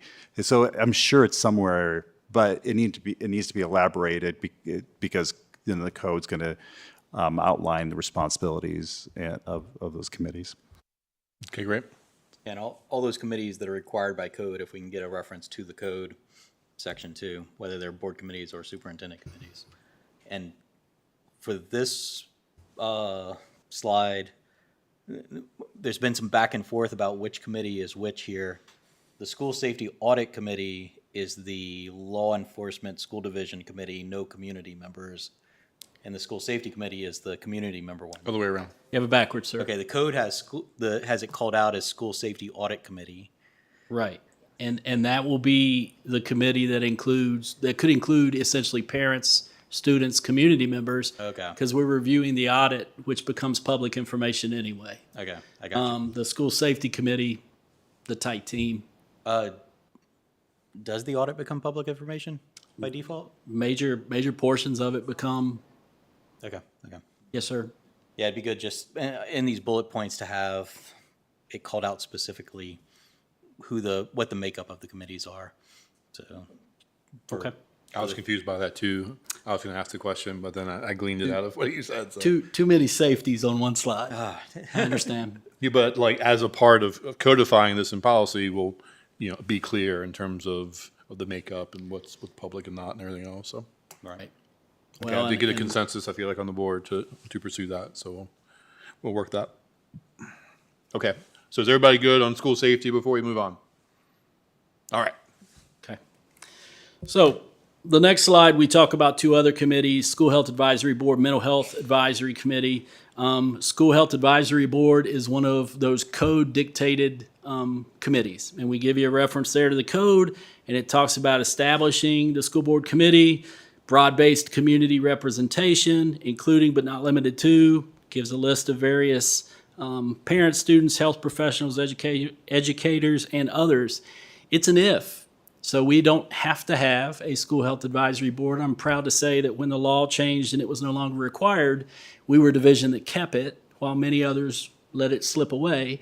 But it is an if, and if established, it says we will help develop health policy in the schools, evaluate the status of school health, health education, school environment, and health services. We have operated the School Health Advisory Board as a board-directed advisory committee. We have done our own mental health advisory committee that went back several years ago, grassroots effort put together largely by students at the time. Young lady spoke tonight about approved mental health days. That directly came from that committee several years ago. What we find, and I am on both committees, what we find that we see lots of overlap on many of those meeting agendas between those two committees. I think most people would agree mental health is clearly an aspect of total health. So we'll talk about it in mental health, and then 2 weeks later it'll come up in the school health advisory. So we did think if there were concerns around the representation on the SHAB committee, then perhaps we could consolidate those two committees together. And if we were to do that, we gave you a link. Ms. Osborne, I don't know if I can open the link from here, if you don't mind helping me. If we took those two recommended committees and put them together as one school health advisory board, that's how that committee would look. We have to be a little careful with numbers because in code it does, for some reason, say no more than 20 members, and we start to get up there pretty high. So I think we are in a position to say we have 23 total people, 18 representatives, 5 division appointees, right? So maybe I'm not quite a representative. I am the Director of Student Services chairing the team, if we get concerned about that number of 20. But I felt like if we were working toward these two committees already, I would hate to take somebody off a team who wanted to come volunteer and work with us. Lastly, I would say if this pleases the board, we still would have room for a couple students who we'd really like to continue to try to recruit and pick up wherever we can. That is an area where we still don't have representation, but you can see we have good representation, I believe, from the 4 various communities in the division. We also have a good number of those health professionals, educators, and others. So again, if this would please the board, we would recommend essentially a consolidation of our mental health advisory committee, a superintendent's committee, into the school health advisory board, making it a larger, more robust committee. And it would then become the school health advisory board, a school board directed, code-driven advisory committee.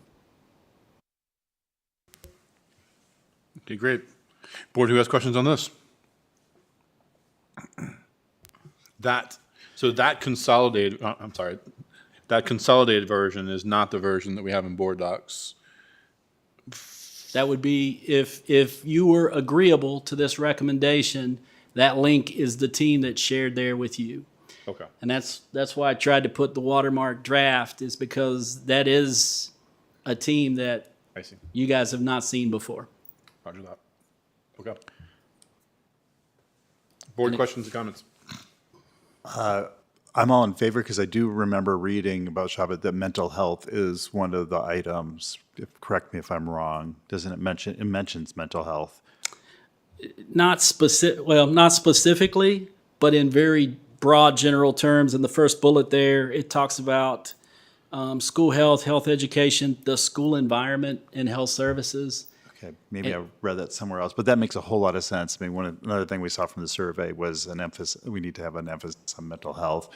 And so I think combining the two makes good sense, particularly because of the breadth of what is recommended for the membership of SHAB. Mm-hmm. So thank you. Ms. Franklin? Great. Dr. Roundtree? Yeah, so I just had a question about the 20-member total. So if I understood correctly, you were proposing that the school board office personnel would be something along the lines of administrative advisors and not actually members, and the rest would be members? That's what keeps me below 20. I like it. Thank you, sir. Ms. Purcell? I think in a previous year, was there a student representative on this particular? We had a young man who served with us for a number of years who graduated. I think given the information that we got earlier tonight about just the concern that students have about mental health, hopefully, and with some of that creative counting, that might lend some flexibility to how many members there are. It'd be great to get student voices back on this committee, but yeah, I think this makes a lot of sense. Thank you, Mr. Garrettson. Ms. Bond? I'm all in agreement. Thank you. Ms. Bard? It just makes sense to combine the committees with all of the overlap, like you had said. So it looks like we've got great representation, a little bit more than what we normally see from some of the communities. So that's really makes me happy to see that. And we've got some great people serving on this community with good knowledge about a lot of things. So hopefully we can do a lot of help. So yes, I'm definitely for it. All right, great. Very cool. So with this being a school board committee, then we do need to vote on this. I guess my question to the board, since this is a fairly significant change from what we saw last time, are we comfortable voting on it tonight, or do we want to treat this as a first read?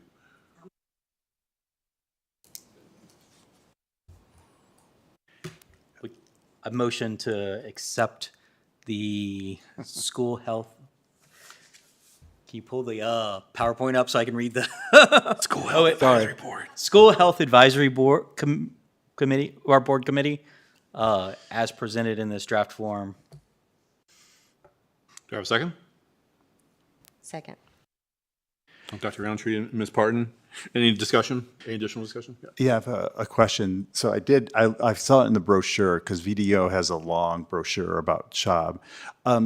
Is there anybody, one of the areas that is identified and discussed in that brochure is substance abuse. Is there anybody on the committee that can address that particular issue? I don't have that committee make up in front of me right now. Dr. Ray from the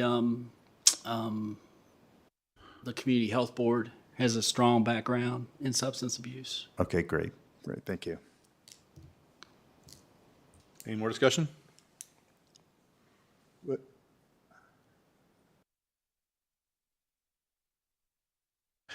So I'm just looking to see, is there a student that's on CHOB? Is that what, Sir, is not that yet. what you wanted? Ms. Purcell, did somebody mention having a student on that committee? I feel like I have room for two more. Happy to take students. I don't think that should hold up our vote tonight so that the committee can, start its work. Mr. Garrettson, it's possible to add people to the committee after we've approved it. Would we need to approve it again, or would they just kind of be able to be absorbed? I personally feel like the board could direct me to accept 2 students if they were to come forward. I'm comfortable with that. Okay, that's fine. Motion so amended. All right, great. Any more discussion? Ms. Osborne, please call the roll. Ms. Bond? Yes. Ms. Franklin? Dr. Gitchery? Yes. Ms. Parton? Yes. Ms. Purcell? Yes.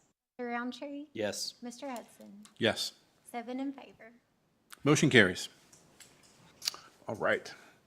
Next up, policy 7-1.6, monitoring for disparities in outcomes, is presented tonight as a first read.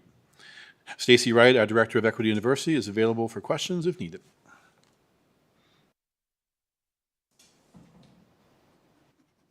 I guess it might be helpful just to kind of give a quick little high level on what we're looking at.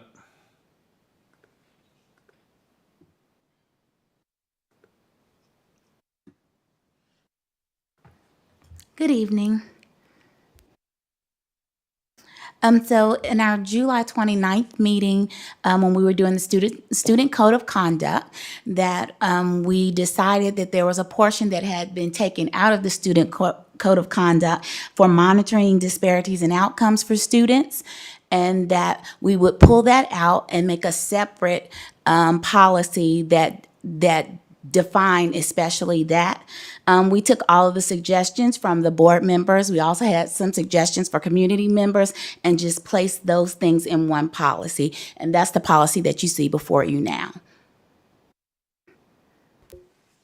Great, thank you. School board, who has questions and comments? This is just a first read tonight, obviously.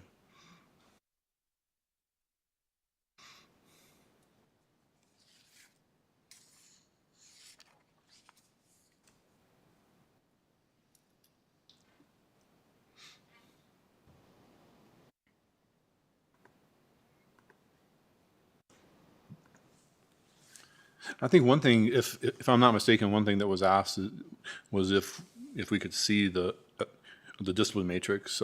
That's not, still hasn't been shared to us.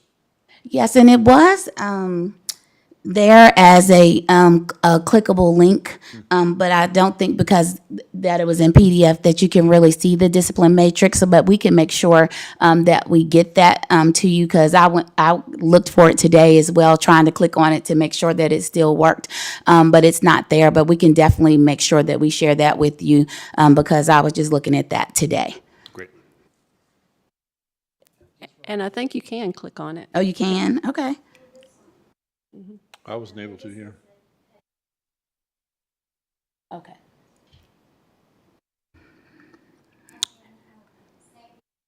PDF and add it to board docs. Yeah, that'd be great. Thank you. I mean, I know that they're going to be looking at, because they made some changes in the discipline from the state, like how they coded some of the behavioral codes. And so we have a few of those that we'll probably have to fix on this discipline matrix, but we already know what they are and we're aware of those. And so Mr. Garrettson and I will be working on that. I left it on his desk this afternoon. Great, thank you. Board, any questions or comments? I just note that I was a little confused on the legal references. I think that there was a typo or something, because there's a, I just look at that. There's a part of a parentheses where it looks like maybe two parts of the code were spliced together or something, because I was trying to figure out what portion of the code was being referred to. I just couldn't tell because of the way it was typed in there. Okay, and I can look at that and make sure that you all get that and make those changes and give them to Ms. Osborne so she can get that to you along with the fixed discipline matrix before our next read. Okay, thank you. Paste exercises or something, so. Yep. Probably. Great. Board, anything else? Thank you so Thank much you. for pulling this together. All right, thank you. Awesome.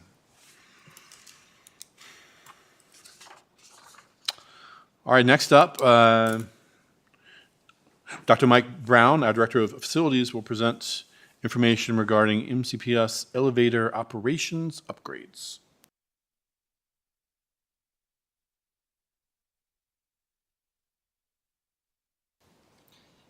Mr. Chair, school board members, Dr. Graham, I just want to share some information about our elevators.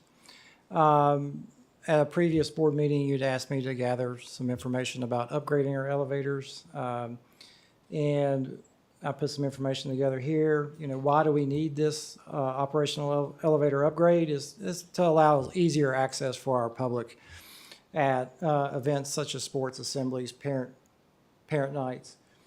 What will it provide? It will actually, we can actually have a dual functionality for our elevators. So during the normal school day, the elevators will still be controlled by a key access. For school events that the general public will be attending, the elevators will be able to be used like a normal elevator with a button. So, and also just want to note, we are currently in compliance with all ADA codes and regulations on that. We do have a vendor that we work with on a regular basis that can provide that service. It will cost $15,555 for our 9 elevators in the division. And the timeline of completion is probably about 3 weeks to a month, but it's also dependent on the equipment, getting the vendor's schedule and getting that installed at our schools. Great, thanks for pulling that together. Board, any questions? Can this be covered out of our 1 cent set aside for capital improvements? I would think so, yes. Yeah, I would be willing to vote on going ahead with this at that level. Do you want to vote tonight? This wasn't as an action, but I think you might get a vote if you wanted it. Were there any other, well, I can make a motion No, and somebody yeah. can comment. Let's go around and get questions. Any other questions or comments? Thank you so much. 15,000 doesn't seem like that much considering, if someone falls on those stairs because they didn't have access to an elevator, the cost could be much higher. I think some people might quibble with whether we're completely compliant, but I say we do it. I mean, this has been an issue and we've heard about it for a long time. 15,000 to me sounds like that's not that much. So yes, I am in favor of getting this done right away. Any other comments or questions? Can I get a motion to approve this elevator upgrade? I move that we approve this, sorry. Oh, go ahead. Yeah, I move that we approve the recommendation of upgrading the elevators so that they have dual functionality. Second. Second, great. Any more discussion? Ms. Osborne, please call the roll. Oh, sorry, that was Dr. Guthrie and Dr. Roundtree. Okay. Ms. Bond? Yes. Ms. Franklin? Yes. Dr. Guthrie? Yes. Ms. Parton? Yes. Ms. Purcell? Yes. Dr. Roundtree? Yes. Mr. Hudson? Yes. 7 in favor. Motion carries. Thank you. Great, thank you, sir. All right, next up, Dr. Lori Comer, our Director of Secondary Education, will present information on the feasibility of creating a behind-the-wheel driver's education program in our high schools. Good evening, everyone. We had some discussion about behind-the-wheel instruction for driver's education. Currently, there are 2 parts to driver's education, both the in-classroom and the behind-the-wheel part. Our current situation is that we offer the in-classroom, and this year, in the 25-26 school year, we are servicing 715 students in our division. And I've got it broken down for each school for you. And that is just for in the classroom part. Currently, our students are responsible to secure their own behind-the-wheel training through one of the private companies that are available in the area. And that classroom section, this is what it includes. We have 36 different sessions. That's a minimum of 50-minute sessions. We offer this in conjunction with our Health PE 10. That's when our students take that course. And the third component is the 90-minute parent presentation that they must attend. And by the way, we have our very last one of those tomorrow evening at Christiansburg High School. So for any parents that have not attended yet this year, they can still get one more session in, and for the student and the parent to attend that together. With the behind-the-wheel component, right now we have at least 3 companies in the area that are operating these behind-the-wheel companies where they're offering this instruction. Students have to drive for a minimum of 7 hours behind the wheel and observe for 7 hours behind the wheel. We developed a little committee. We found some folks.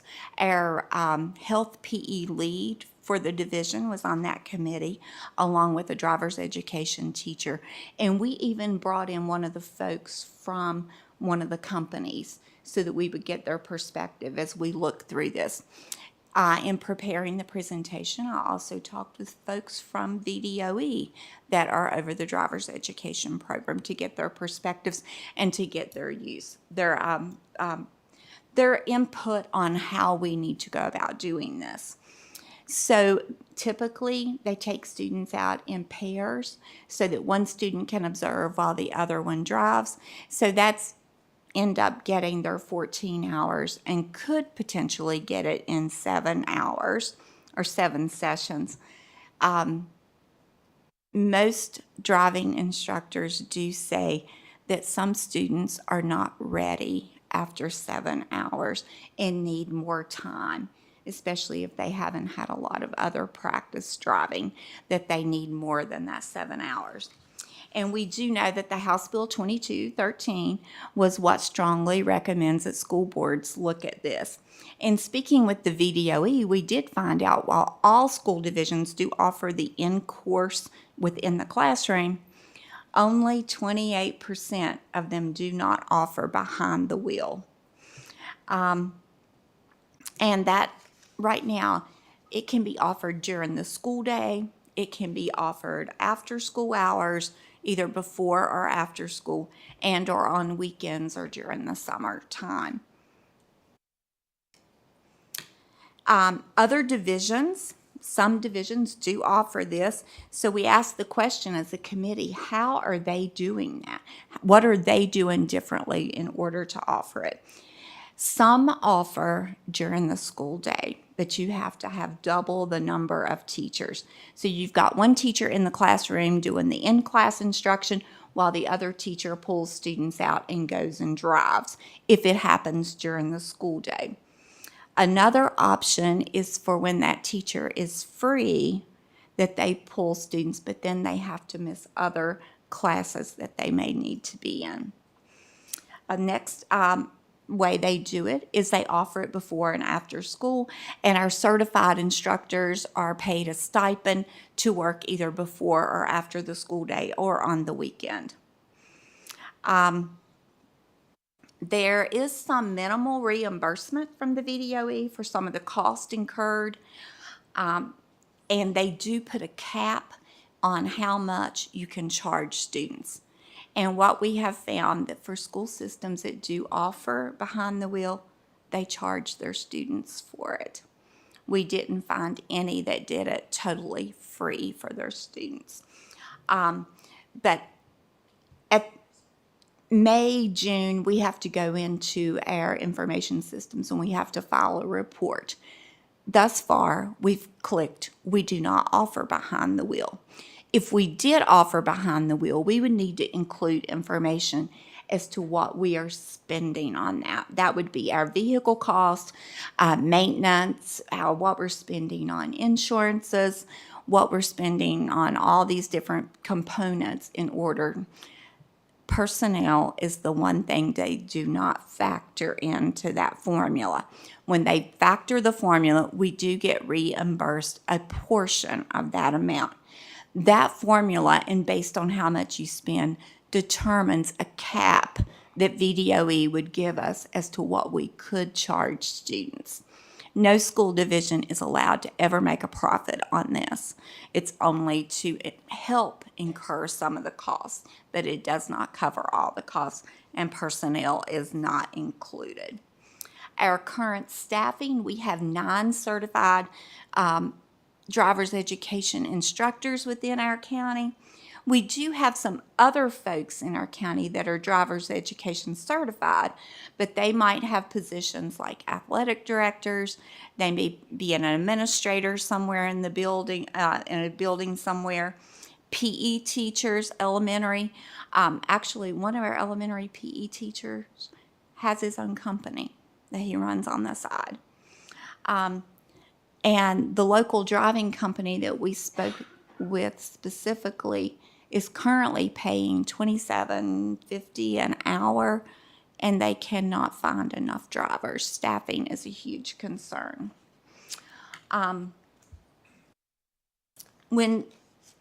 as part of this, we did talk with our transportation people here, and we looked at different ways. Where would we get vehicles? Where are we going to find the cars for these students to drive? While we have a fleet of cars and that's owned by Montgomery County Public Schools, once a car is used for driver's education purposes, we can't use it for anything else. With that, we were advised that the best thing to see if we could possibly lease out from the companies that are not using them during the day to use them for that. We don't know for sure if that would happen. Otherwise, we would have to purchase or lease vehicles. And then Miss Angie Bland did check on our insurance, and it would not significantly raise if we did decide to do that. So what we did is we came up with some options or some things to think about and moving forward. And option one is to provide that behind-the-wheel training during the school day. With that, it would be hiring a minimum of 3 staff members. And this group looked at, Blacksburg could use their own extra person, as could Christiansburg, based on those numbers from one of those first slides. We think that Auburn and Eastmont High School could potentially share a person, but still with 3 people and an average salary plus benefits ranging anywhere from $75,000 to $80,000, you can see what that would cost. If having to purchase vehicles, we see that cost. Insurance would be minimal, and then, of course, some of those prices could be partially reimbursed to us. And keep in mind, this is just a disclaimer at the bottom of all these slides, divisions can charge a per pupil amount to the student. Option number 2 is we could do this before and after school on or Saturdays, weekends. We could also implement that during the summer hours when students and staff have a little bit more flexibility in their schedule. Once again, if we did that, it would take approximately 5,005 hours, and that's with 2 students in the car at the time, 1 driving, 1 observing. And it would still require approximately 5,005 hours to service an average of the 715 students that we have this year. So we can see if we paid $25 an hour for that stipend, we're still looking at over $125,000. Once again, the purchase of the vehicles or a lease of some sort. And then once again, some of that could be reimbursed. We did identify a barrier here of staffing to find the folks. Many of our folks that hold that licensure in order to drive behind the wheel with students, they are already involved maybe in coaching positions after school where they have another extra duty contract. So this would all be done through an additional duty contract, an ADR. And option 3, we could stop at that first line and keep allowing students to use the private companies. We did add an extra line here, and that is to look and investigate the possibility of providing some scholarships for those students that struggle to afford this. And we think it would approximately be $275 to $310 per scholarship. With that, we would have to develop some kind of method or a process as to how we would award those scholarships, an application piece. Would there need to be some proof of income or something to qualify for this? So that was just another option we put out there in addition to the ones that we gave earlier. So, questions that you may have? Okay, thanks so much for pulling all this together for us and providing some options and everything for us to consider. It's a lot to think about. School board members, who wants to start? Okay, thank you so much for pulling this together. 2 questions. The first one is, I know that there's a video you said will provide some funding. I know that it doesn't include personnel, but do you have a rough idea of how much these divisions who are offering it get back from VDOE?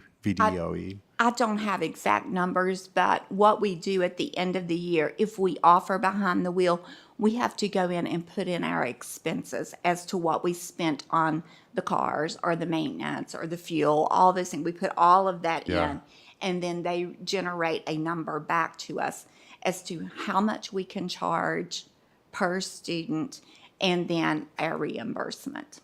I don't know the exact numbers of that because it will depend on what we put in. Okay, so it could cover one or two of the vehicles, like it could be a significant amount, or is it?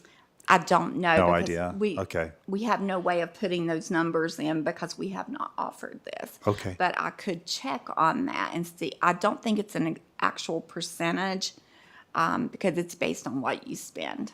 Okay. And the second is you said that the majority of divisions in the state do offer behind the wheel through the school division. Of the ones that, I don't know how deep you got into this, but of the ones that do offer it, do the majority offer it during the school day, or do they do it in the after school on the weekends? Mostly we're seeing after school and weekends. Some of the counties that we checked in with, their prices range around $200, $225 per student is what they're charging as a school division.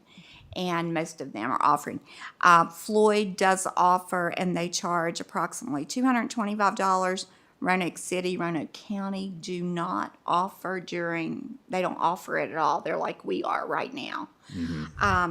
Pulaski does offer, and theirs is around $200, a little bit over $200 that they're charging their students. Giles, I did not get a response from, so I'm not sure what Giles County is doing. And how's that compared to the private companies currently operating in Montgomery County? How much do they charge per student? I have found private companies as low as a minimum 7 hours, from $180-ish up to $300, depending on which company you go with and how many hours you may need to be ready to go take that test. Great. And then one final question. So one of the barriers that you do highlight is finding staffing if you do it after school and on Saturdays. So in our division, there are socioeconomic differences and challenges in our division. Do you think, based on the research that you did, that that option A of offering it during the school day would more likely service students across our division equally, if that makes sense? Like, of those two options, is there, does it make more sense to offer it during the school day? Because the challenge is not only for our staffs, but also for our students as well.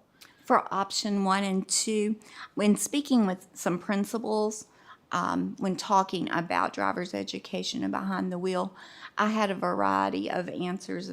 I have students that are just not ready, and they tell me, I don't want my license yet. Right. I have anxiety. I don't want to get on the road. So we have that kind of response. So it's going to vary by, that's an individual decision if a student wants to pursue getting that license. So that would probably be hard to tell without doing some type of survey of our students. Okay, that's what I wondered. I wondered with maybe some of the surrounding counties, which model that they go with and have experience with and know which might work Most better. are doing before and after school or weekend. Okay, great. Thank you so much. Ms. Franklin? Key your mic for me. Thanks. The online mandatory 90 minutes, well, not online. It's not online. I was wondering if it could be online for the student and the parent. Of the parent meeting. That 90-minute mandatory training. I am not aware that that is online. I think that is totally in person right now. And I could not tell you if that was ever offered online during COVID or not. I could check into that, but I'm not sure. right now it is only offered in person. Okay. And, And we do offer it at all 4 locations for the high schools. okay, so is this a training that's provided by who? They have presenters that come in and do that. From VDOT or from where? I would have to check. Miss Kelly Sutphin, our health PE lead, organizes all of that Okay. through, they have a presentation they get the same presentation at each location, so it's the same thing. So if you can't make one, you can go to one of the other locations and still get the credit for it. So is it offered just one time or multiple times? It's offered 4 times. 4 times. And you can go to any building? You can go to any building that it's offered in, any of the 4 high schools. Yeah, I would like to know if it's possible for it to be online. I will check. I don't think it is, but I will check. Okay. So that, and I agree that even though it was strongly recommended that school districts offer this, then the legislators, those people in Richmond need to pay for it, you know, or do a better job of subsidizing it, because this can get very expensive, but it is something that would be very helpful to our community and our students. I remember paying for my children, but I also remember not having to pay for it at all through the school system. It was in the summer, but you didn't have to pay anything. So that's what I have. Dr. Roundtree? So, of the other counties that you looked at, how many offer, or is there a decent portion that offer the program during the summertime rather than weekends and after school? They did not specify. They just before, after school, or weekends. Yeah, We were just trying to think outside the box when there'd be more availability of student schedules and for our staff schedules. We were just trying to look at ways when we could find more time for people to be available, because students play in sports, they may have after-school practices, which after school would be difficult. Our secondary schools already start early of the morning, and so they might have to start very early in the morning driving. So we were trying to look at ways in which we could open up more possibilities for our students. Right. Yeah, I remember doing classroom and behind the wheel during the summertime when I was a kid. And so based on what you said about private companies, 180-ish to 300, and we would be charging something on the order of 200 to 225. We're higher than that low private company number. I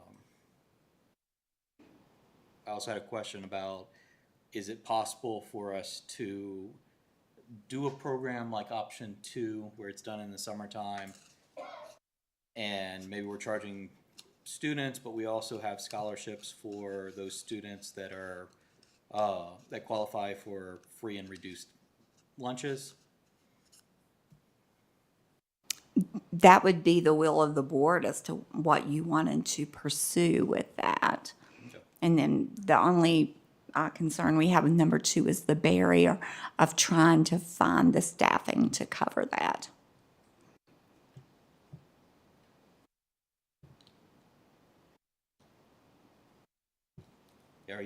Are we not concerned about staffing for all 3 options?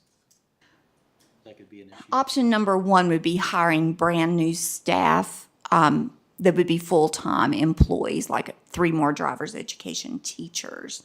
That would be potentially people out there that are certified that wanted to teach driver's ed, as opposed to option 2 would be that stipend for existing people that we have within the division.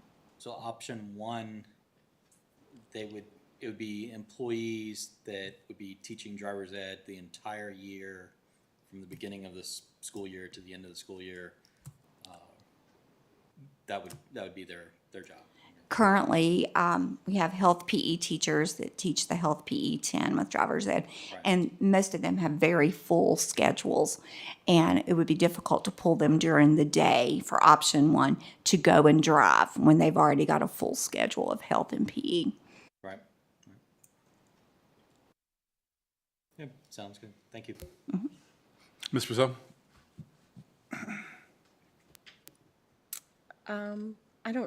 I don't think I have any questions right now. Thank you so much for putting all this information together. It's a lot to think about. Ms. Bond? Okay, so I won't be a negative Nancy, or excuse, just expression. Yeah. I could not support paying someone a $25 or $30 an hour when we've got people in the district raising families and paying for everything at $16 an hour and $20 an hour. And we're lucky to get that. Just the same conversation we just had about paraprofessionals making $11.97 as a substitute an hour. And this is a choice. I mean, I remember back in the day when we did it in the summertime too.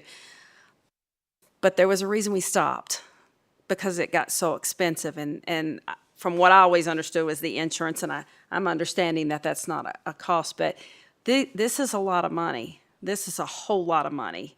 And, you know, a lot of times private companies will only have one or two cars. We're not, so they can keep their costs down a little bit, opposed to us. We would have to have many more, and that's going to drive the cost up and the cost of the vehicles and paying someone. And like you said, the benefits, this could run into an extremely lot of money. And when we're doing without other things to make the district work, when this is a choice, and don't get me wrong, it was always, it was tough to find and get in, but we, you know, having 3 students and grandchildren, we never had a problem finding a private company, and none of my children's friends ever seemed to struggle with doing it. So I don't mean to be presumptuous or judgmental by making that comment, but I think that, I just think it's something that we don't need to look into till we can afford to do the other things in our district that we're not doing. Ms. Bond, thank you for bringing up that $11.97. I was just informed that it was really $15 an hour. Okay. So that was Okay. an incorrect. Even $15 an hour, that's $10 Still less. too low. Yes. Still than what we would consider paying someone to teach our students how to drive on the road, which you couldn't pay me enough money. Don't get me wrong. But it's, or the same with our, you know, like I said, our maintenance folks and our whether it's the guys who are out here mowing and keeping up our grass and keeping up our lawns, and a lot of those don't make $25 and $30 an hour. And Ms. Bond, we chose $25 an hour as an arbitrary And number. that's not there. even guaranteed you're going to find somebody for Right, that. because the driving company owner said he was paying $27 or $27.50 and was having trouble finding people at that price. right. And then we just put in 25, and you I- saw the numbers. It was over $125,000. Yeah. That would just cover this year's students. That number could fluctuate year to year. Yeah, How many I students think we get. would be opening a can of worms and a bee's nest, because if, you know, what might fit some during the day is not going to fit some, and you know, you're going to have parents, well, don't take my child out of school, and I want them to get, you know, I don't want them to do after school. Well, I can't do after school, and it's not fair for them to get to do after school. I think that we would be opening a can of worms by doing this, so. Ms. Pardon? So I'm going to have to agree with Ms. Bond. There's several things in this that I kind of have an issue with. I would love to be able to offer it, because 30 years ago when I took it at school, things were so much different than what they are now. Cost is a big factor for me. I'm not really in favor of trying to put anything more into a school day. I feel like our students and our faculty and our teachers, you know, they are, according to what we kind of just heard, they kind of seem to be at their limit of what they're able to accomplish during their day. So I'd hate to put any more stress on them. Again, cost is a big factor for me, and since it was only about 3 or 4 years ago when my daughter went through behind the wheel with a very reputable company here, it's going to be about the same cost as what we would be providing. So as far as really being a cost savings initiative, I don't know if someone's paying for it, depending on what we would have to charge, if it would really make that much of a difference. But I will tell you that if they do go with the private company, because the one you're talking about's my neighbor that does it, who is the health and PE teacher, they come and like, they will come to the school. Like, what we did was she would have her training after school, but the company would come to the school and they don't leave the school. They don't have to go meet them, and they don't have to go, do them. They come to the school. She and her friend got in the car. They did their time. They came back to the school, and then they left the school. So, having the private company kind of offers, that they come to the student. So, yeah, I don't know if I would, and not to mention that if for some reason, unfortunately, we might have to make some cuts to the budget, I would hate to start something and then us have to take it out of the budget, because that's something to think about as well. So, thank you. I guess for me, I have a hard time getting my head wrapped around how we would do this. I guess with option one, just mechanically playing this out, could two teachers at a high school provide 7 hours of behind the wheel instruction for all those students inside of a school year? That math doesn't work in my head. Yeah. It would be very tight. Yeah. It would be very tight. And we went with our minimum of 3 certified, so could potentially be more. And would that time be done during the normal driver's ed course, or would that be interfering with other classes? Ideally, it would be, but they're not going to be able to do everybody, and then they could potentially have to pull that student from another course, which is not ideal to be missing another class.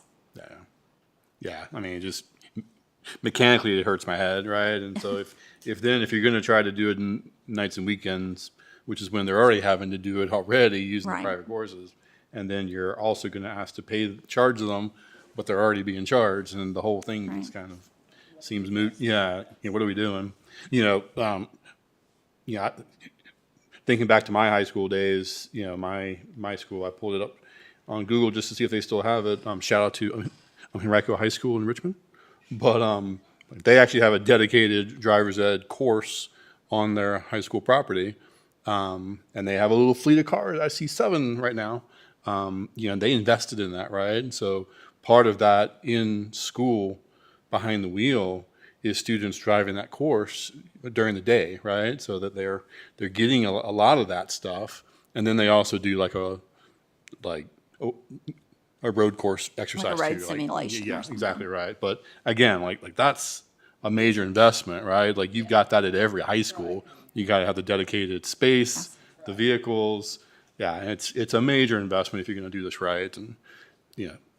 Well, and luckily, House Bill 2213 strongly encouraged, but it did not require.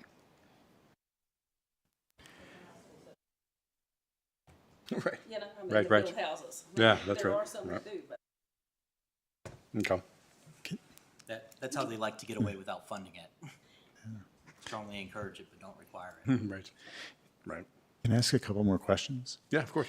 So the private companies that pay 27 roughly an hour, do they also get benefits, and are those full-time jobs? So the difference, here, one of the options is for us to hire, and that would include benefits. So those employees who are doing those driver's trade, who are being paid $27 an hour, is that a full-time job and they're getting benefits with that? Do you know? No, those are hourly employees that would work basically like Ms. Parton was talking about, after school picking students up driving. Right. So there is a difference there between between the two. Someone who's making less per hour in their salary but have the benefits. The second is, so does Floyd, Pulaski, these our surrounding counties, do they provide it? Floyd and Pulaski both do, and it's before and after school. Before and after school. So there are They're surrounding, paying stipends, and they use stipends. Okay, much like option 2 that we listed here. okay. I think my other question is, because I know that it can be a challenge to find, to be able to or make arrangements to get the driver's training behind the wheel with the private companies. Have you heard that? Did you hear that as well when you were doing the research, that is a challenge? Because I know that it is, but that might just be anecdotal. I did not hear that, but we did not survey students. We were trying to get this together so we could get some information, some numbers and things back to you. I think that is something if you wanted to pursue that as the board, we would have to really survey folks, parents or students, to find that information. Okay, thanks. Yeah, it is a lot of money. I would be interested in surveying the community, our community, to see, to get more information before doing anything, deciding one way or another. But I don't know if I'm alone on that, or if others might agree. I guess, board, just to kind of give some next steps, I guess, do you want to consider, to continue pursuing this, getting more information? Is there an appetite for that, or? Add a brief clarity question real quick. Yeah. So the numbers that you put here, those will be the total cost to the division. Does that include the revenue from charging students $200 to $225 per hour? No. Or sorry, per class? No.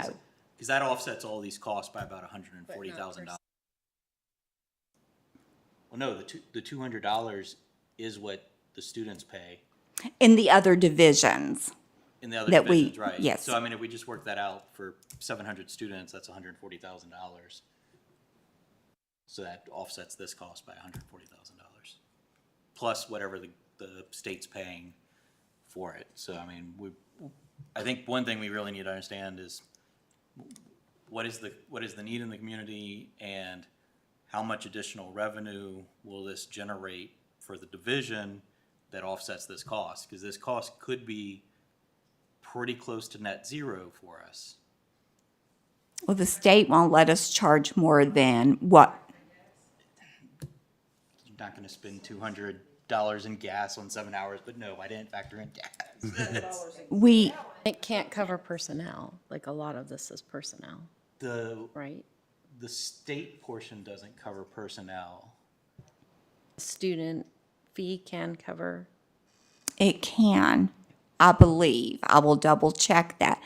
But the state would give us a cap based on our expenses of how much we could charge, because no division is allowed to ever make a profit more than what you would spend. They have a cap they give you so you don't make a profit. Just want to hit zero, not -3.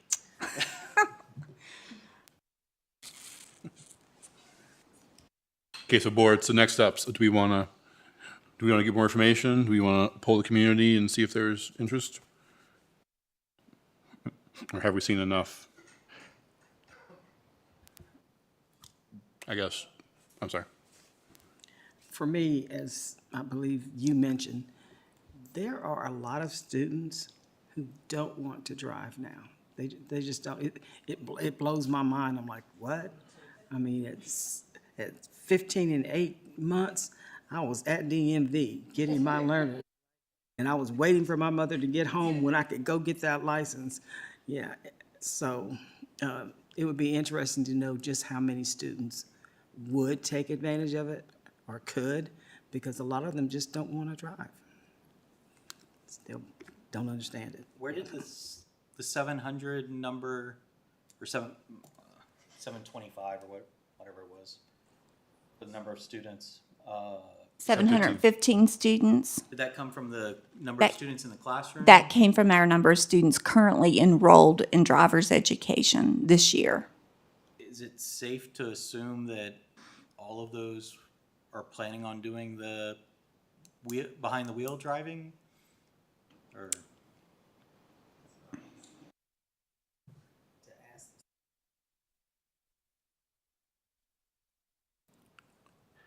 yeah. You can take the course without doing the behind the wheel, and you just do that when you're ready. Right. So all The students classes, take the yeah. class no matter what? Okay. But you don't have to do behind the wheel, drivers. so you don't have to get your driver's license, right? And they can wait until they're 18 and then and go get that license.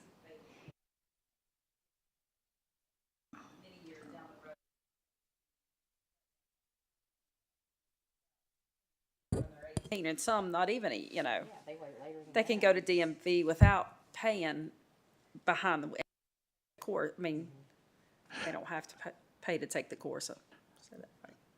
It may be true that there are students who don't want to drive and don't want to pursue, but as somebody who worked through high school, I needed to drive. So I think that we have plenty of students in this county who actually need a driver's license because they have to work.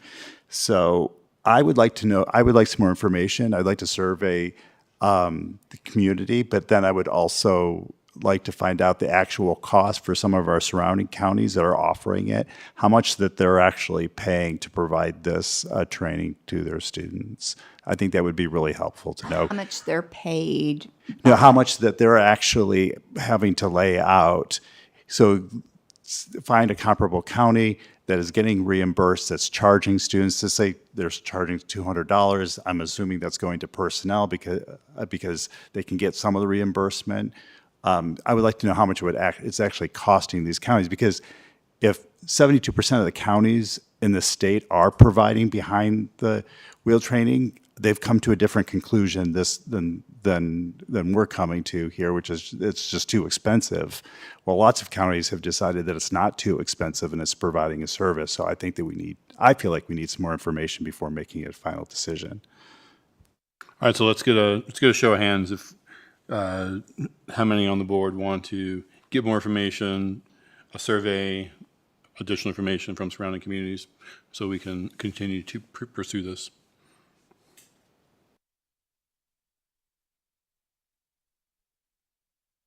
Yes, the survey would be the community, the students, to figure out if we have that need, right? And then a surrounding communities just to get more information about how they're doing it, right? An accurate estimate of revenue that we will be taking in that offsets these costs. Right, because I'm with you. I believe there's a need for some students, because I had 3 other siblings I chauffeured around. But I want to know, just because this 715 may turn out to be 300. That's why I want the survey with the students. All right.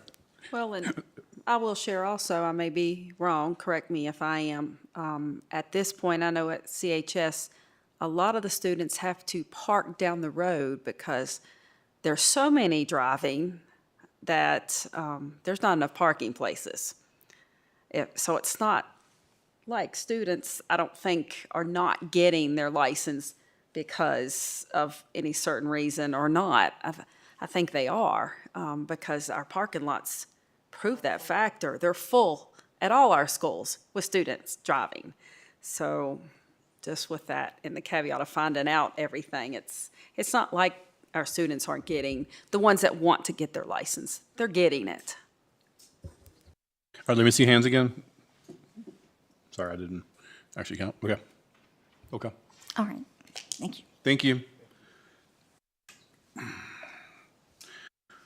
All right, great. Next up, Dr. Amanda Widener, our interim assistant superintendent for curriculum instruction, will present data regarding K through 12 student enrollment numbers as of October 1st, 2025.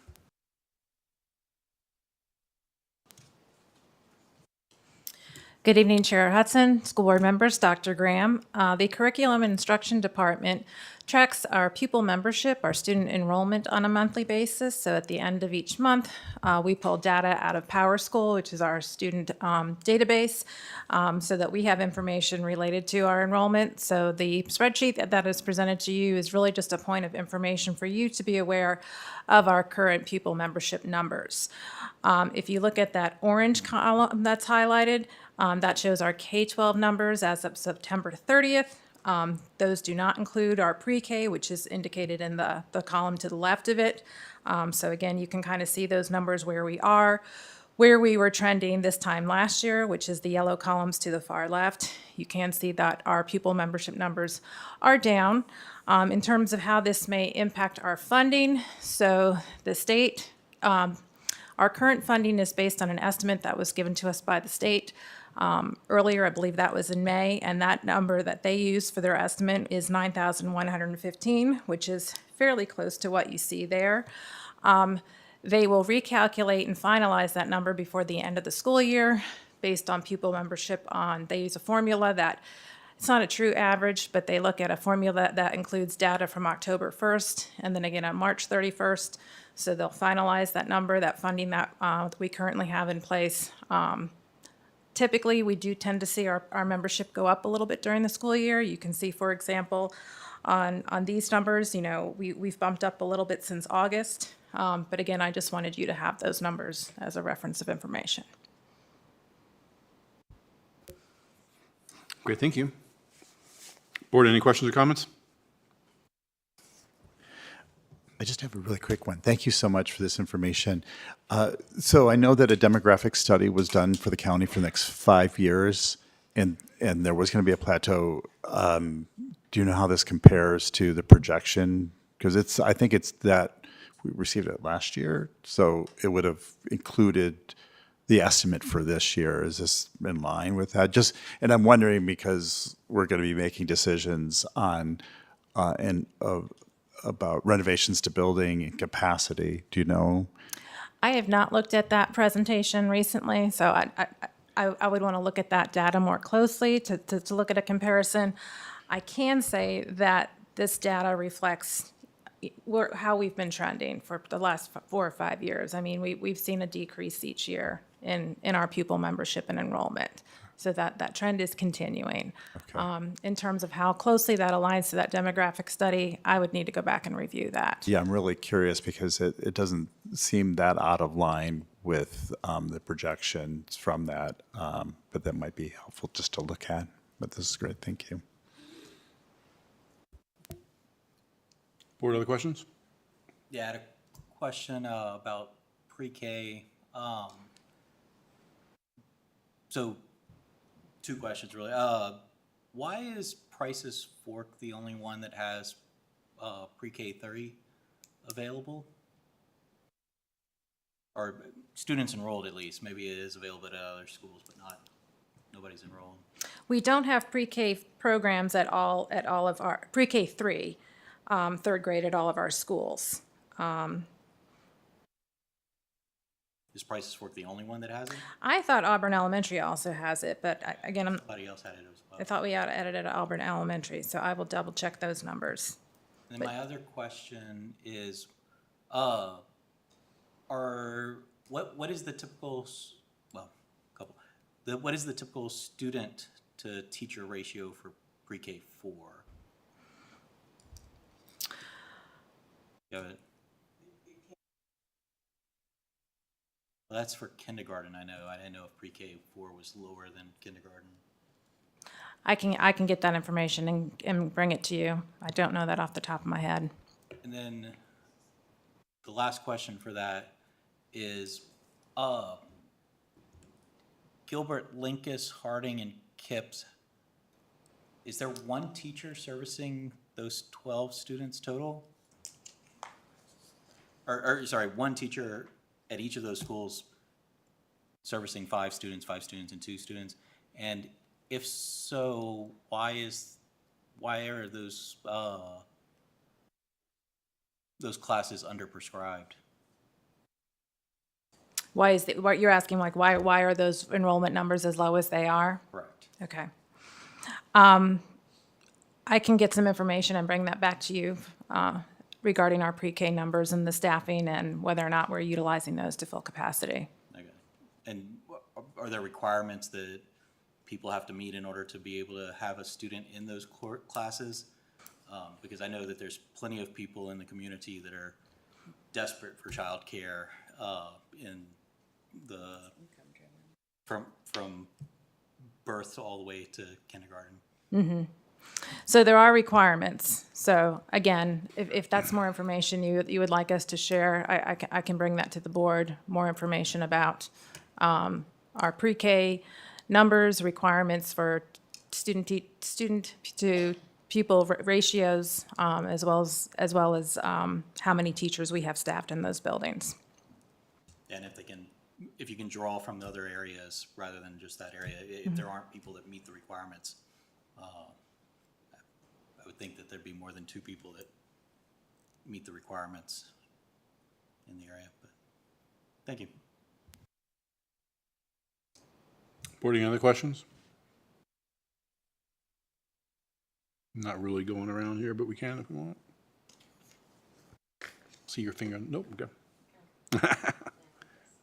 Yeah, I guess the only question I would have, and I don't know how much analysis you've done in prior years, but in terms of the decrease, is that simply the result of fewer students coming in the pre-K, kindergarten, first grade level each year, and then therefore, fewer people are coming in order to offset the students that graduated, or is it like some pattern of attrition kind of throughout the different years?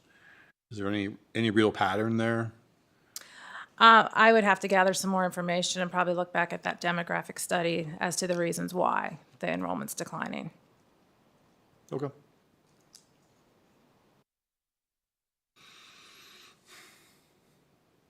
Board, anything else? Okay, great. Thank you so much. Thank you. All right. And then our last business item tonight is the legislative priorities. So in this one, we put this content in executive content. Tosh, if you could maybe pull up a couple of the files just for folks to see here, because we kind of just have a little bit of, it's a very rough draft, some notes that we took from our retreat, some language that was added to try to flesh that out a little bit. I know individual board members kind of had some of their own thoughts, so we didn't want to put this out there and make it look any more formal than it really is at this point, right? We just haven't had a chance to really discuss this as a board. So I guess of the 2 files that we had in board docs, the first was just a straight up list of notes that Tosh took from our board retreat. That was those initial 11, and then there was a suggestion made by Dr. Roundtree at a meeting that was captured in there as well. And then the draft priorities document was an attempt to try to hang some meat around those items there and put it in more context. But again, this is our first time discussing it, so really kind of open up the conversation with wherever anybody wants to go on this. Can I ask a question? Yeah. Before we do the round? So is it typical that when putting together, and this is for board members who've been around longer than I have, to put together this priority list, to have an extensive list, or does the board basically find a consensus around several items and use them? Because there's the list that we came up with, there are 11 items from the board retreat. That's a lot. I'm not saying that they shouldn't all be priorities, but if I could have a little more context for how this works, that would be really helpful.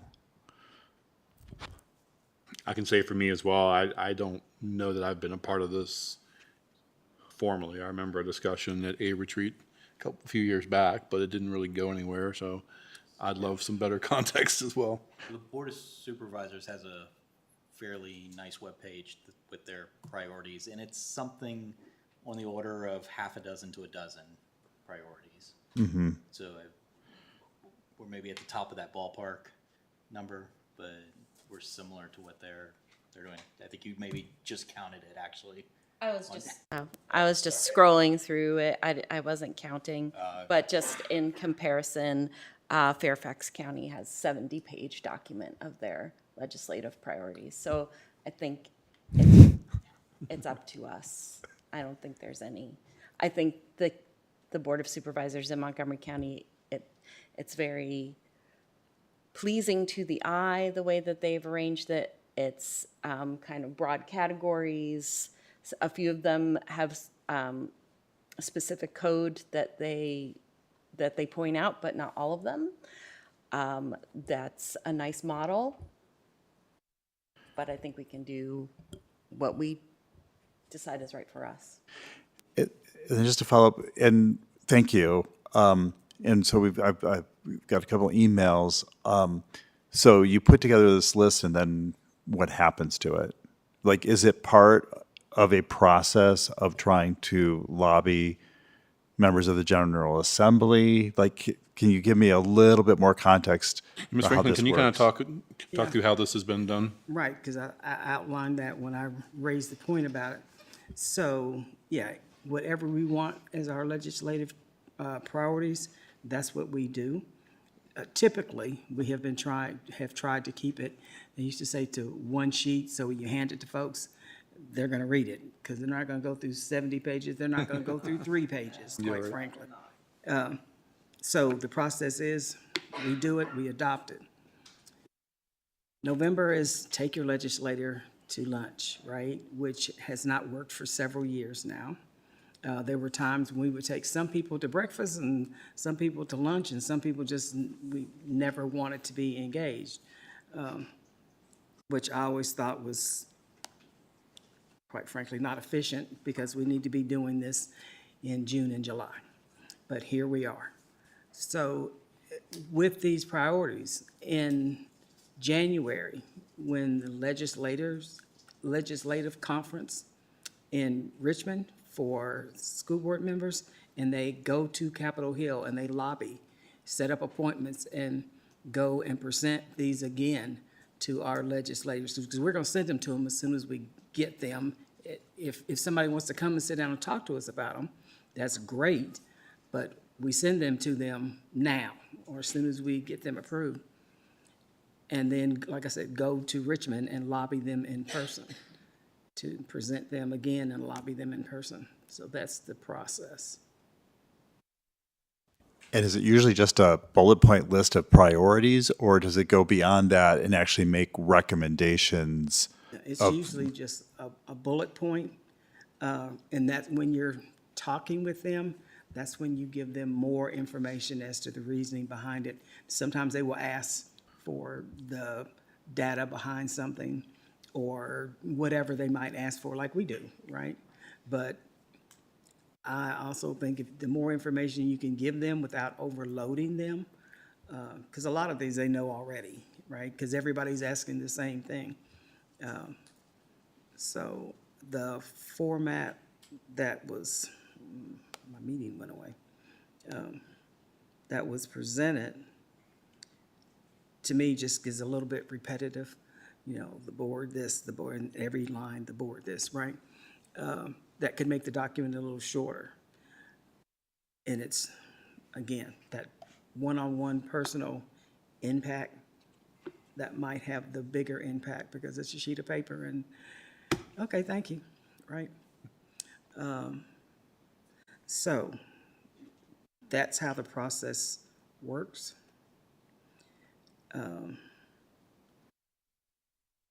Is that what you wanted to hear? Yeah, that's helpful, helpful context. So, can we look first at the list from the retreat before looking at the language here? Okay.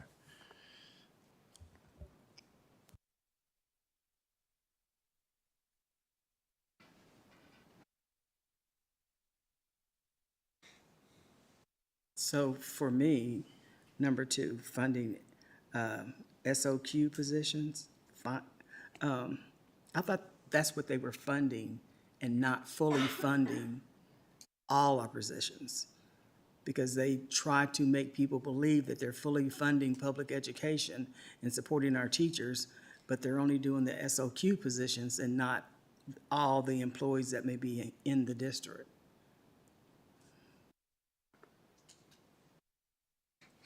Maybe that's just how the note was taken as a part of our discussion, but yeah, I agree. I think I would say that's probably the goal behind that one.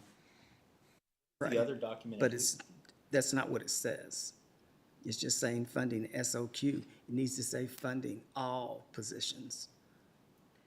So in the second not- document, it says implement structural changes so the standards of quality reflect the real cost of public education. So it's drawn out from that brief note to, Right.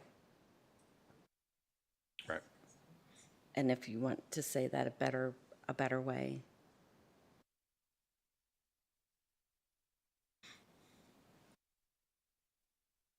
As long as what we're saying reflects funding all employees. I guess there probably is value. Maybe this is where Dr. Gitcher is going. You know, since this is the first time we've seen this list since our retreat, just to make sure that there's board concurrence that these are our priorities. Everything else becomes a wording exercise after that. So. One of the questions that I have, for instance, was more funding for RNs in schools. Is that a General Assembly level decision? Like, who makes that decision? They do. They have to allow us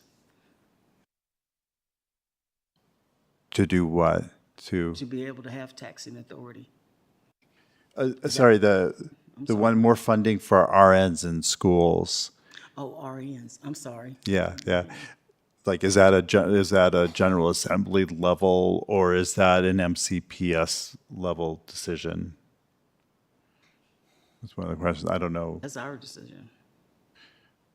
Now, to have more, but for them to fund it, that's what we're asking. You all should be funding this. Correct?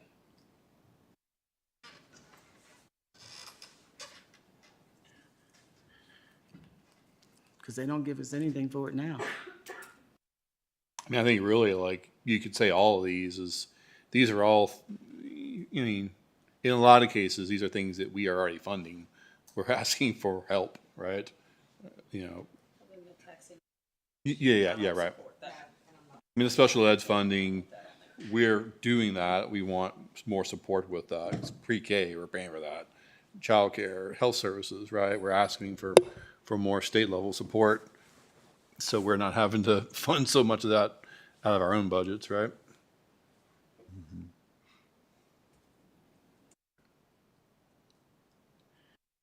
So I guess maybe just kind of walk down the list just to, you know, are we all in favor of pushing for vaping and THC regulations? Any concerns there? To me, that needs to be bigger. That needs to be just drugs, period.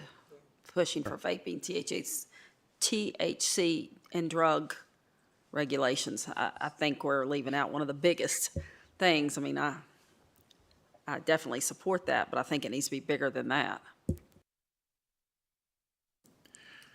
Well, I think one of the reasons that the vaping and THC regulations may be on there, at least in my mind, was that I know that the General Assembly has created the committee that is working on making recommendations for tightening regulations in that area. So that's an active, ongoing initiative through the General Assembly that makes sense to support. And that's not to disagree with the wider needs. I understand, but it seems in my years of experience and watching, one thing moves to another, and we forget what was on the forefront before. And I'm just saying that keeps it on the forefront because it's still there, and it's still a problem. It's just vaping and THC are what's on the horizon as in front. And I just, for me, I don't want to see what's still there underlying. Well, I'm telling you, what needs to be there is fentanyl. So Absolutely. The that's big stuff. That's the number one. So I think we at least need to add fentanyl to that list, to the vaping and THC. So state code already has illicit illegal drugs regulated well. I actually provided some documents to some school board members about, or some draft legislation that takes the current legislation and adds to it THC and vaping regulations specifically. So there is already a lot of regulations around drugs and alcohol and tobacco. Vaping and THC have really fallen through the crack of the state regulations, and the state regulations need to be patched to include those two top items, which is why we're seeing so much trouble with it. Is that it's slipping through the cracks that are legally the legal cracks that are available for it to slip through. True.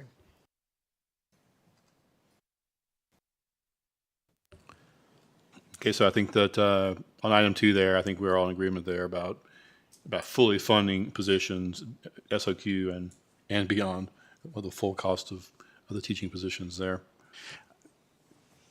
So if you could help me on the SOQ position. So I know, for instance, if there's a mandate for a cost of living increase, that it's for SOQ positions. So one of the things that we run into is that we offer those increases for non-SOQ positions, right? So is that a specific item, way of addressing the gap between the actual cost and what they're funding, is that if there is any mandated increase, that it would not only, the state would supply that not only for the SOQ positions, but also for the non-SOQ positions? So, some of that is actually that the JLARC study suggested that some of those non-SOQ positions should really be SOQ positions, that they are not Right. funding an appropriate number of teachers for the number of kids in the school systems. Yeah. And Like, they're putting that on the counties. yeah, so I think some specific languages that addresses a couple of those issues, because I agree that it's not fully funding, but I remember that as well from the JLARC study. So I think maybe refining funding SOQ positions might be beneficial. You can kind of solve that, one of two ways, right? Like broaden the number of SOQ positions being funded, right? Or fund SOQ and everything else, right? However you want to do it, right? They need to fund everything else. Right. Yeah, if this is what it takes to employ all of our employees, because we always try to make it fair, not just those SOQ positions. And that's a burden on the community. Mm-hmm. How about number 3 of the lunch and breakfast? Yeah, I'm behind that one. I'll be pushing for it locally too. Shocker. Anti-vouchers? Should be private and religious.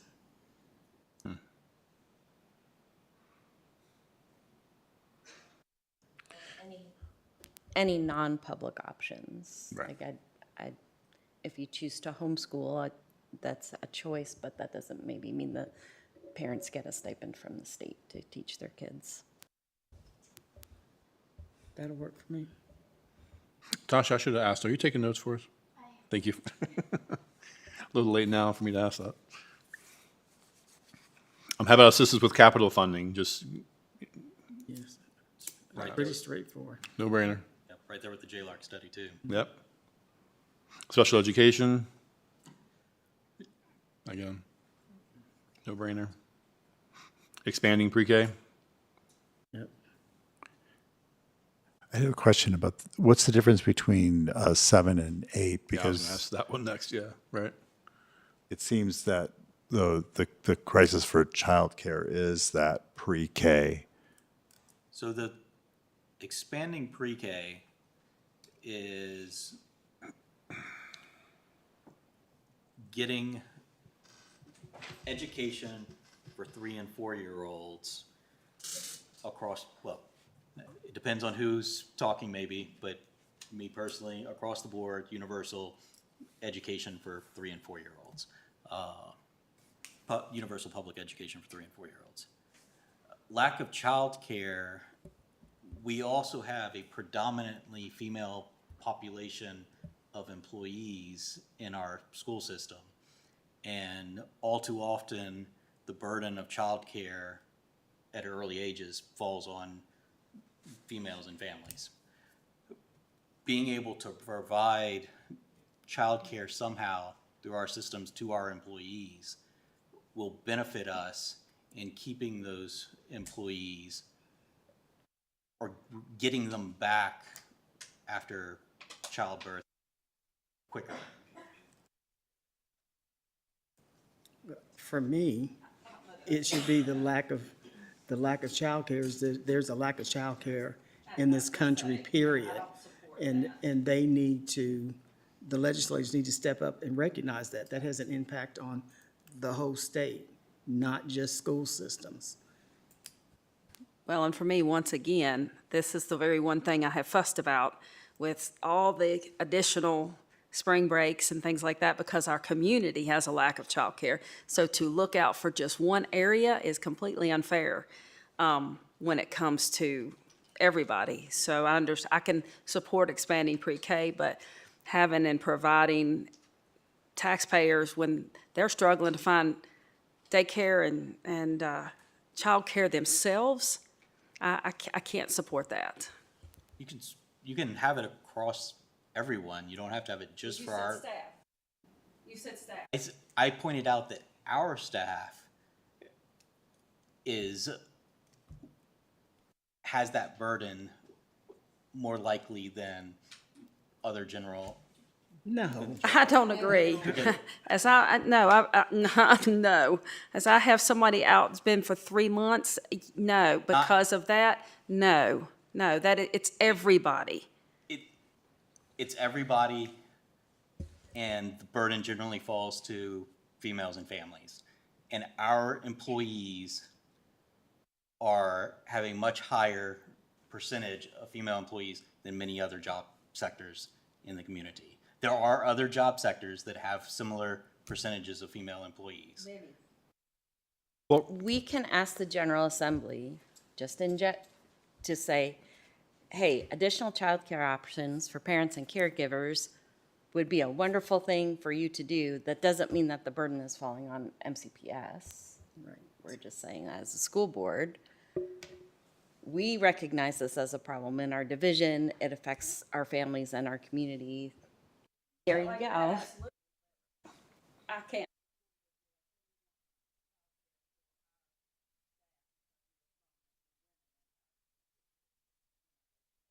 I can't do that.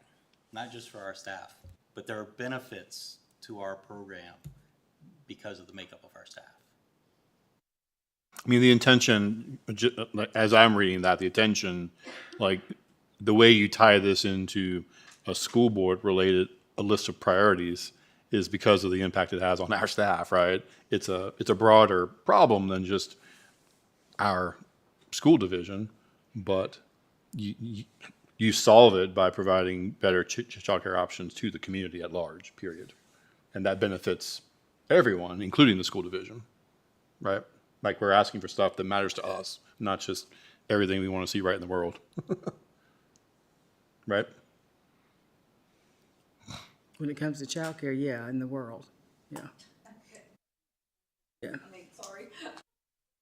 Well, so, I mean, like we could ask for world peace on here too, right? I mean, we're trying to tie this into something that matters to us. Right. And the lack of childcare it impacts our staff among other people. Sure, understanding that, but if it's done through that, taxpayers are who's assuming these legislative priorities. So, that's if we're just asking for, oh, well, we want to make sure we've got childcare provided for our schools, That's for not our what- staff. that's not I what anybody's understand. saying. Well, that's what I'm saying. I just I want to make sure that that's not what it's saying on there. I can't support it if it just says that. If it says we need more childcare as a general rule for our community, absolutely. But just for our staff, no, I can't support that. If you look at the notional language over in the draft priorities, it's a broad statement about, you know, additional childcare options for parents and caregivers, period.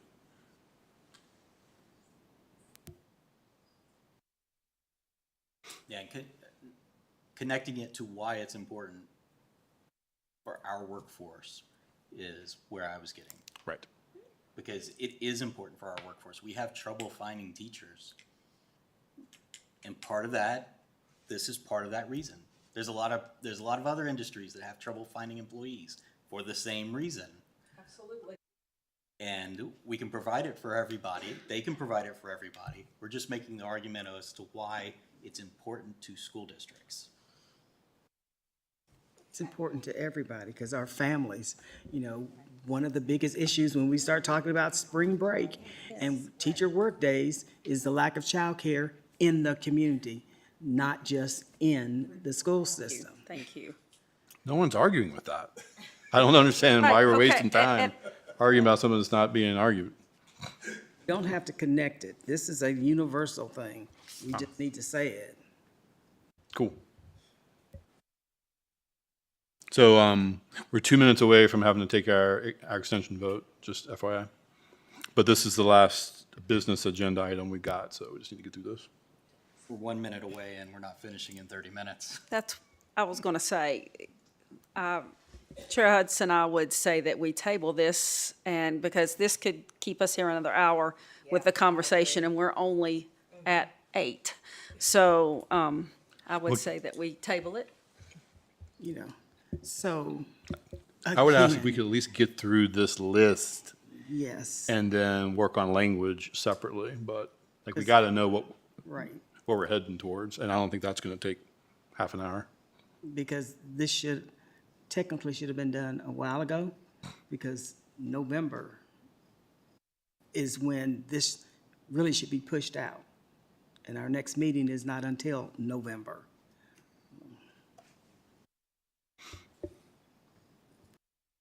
So let's go ahead and do our, it's 11 o'clock, cool, good timing. Can I get a vote to extend in order to complete our review of this priority list? And then everything else will be offline in order to work on the language, and then to get through our other unfinished business, new business stuff. So moved. Second. Ms. Purcell and Dr. Roundtree, any discussion? Yes, let me make sure I understand you. So instead of going through this number by number, you just said approve the rest of the list, correct? No, I just want us to finish Oh, I'm sorry. discussing Okay. these items on here. Misunderstood you. Just Yeah, wanted, right. that's why I asked, so, fine. I just want to make sure that if these, I just want the board to weigh in on whether we want these to be the items on our list. Okay, if we can do that without going into deep discussion Right. on each one of them and just say, yes, we want this, or no, we don't. Right. But everything goes into an extreme discussion. So are we going to agree to do that? Can we also let staff go? Because if they want to go. Yeah, we can get done quick. All right. Could we have a motion and a second? Ms. Osborne, can you please call the roll? Ms. Bond? No. Ms. Franklin? Dr. Gitry? Yes. Ms. Parton? No. Ms. Purcell? Yes. Dr. Roundtree? Yes.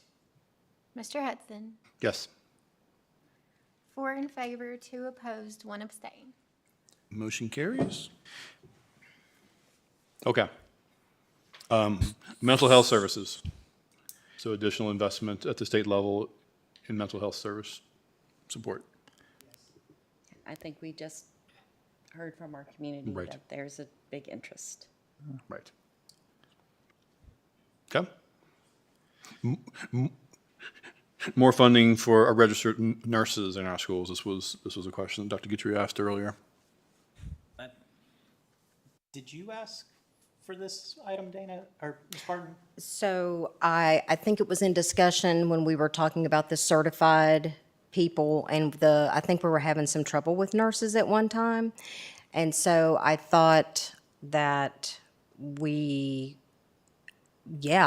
like to see more funding for the RNs. And from what I've heard from some others that have talked to us about the issues that they're having with the nurses, especially if one's out, I'm not sure where our problem lies with that, if it's actually the pay or if we just can't find them to apply, but whatever we can do to entice that, to get more nurses and help into our school on that specific item, I'd be all in favor for.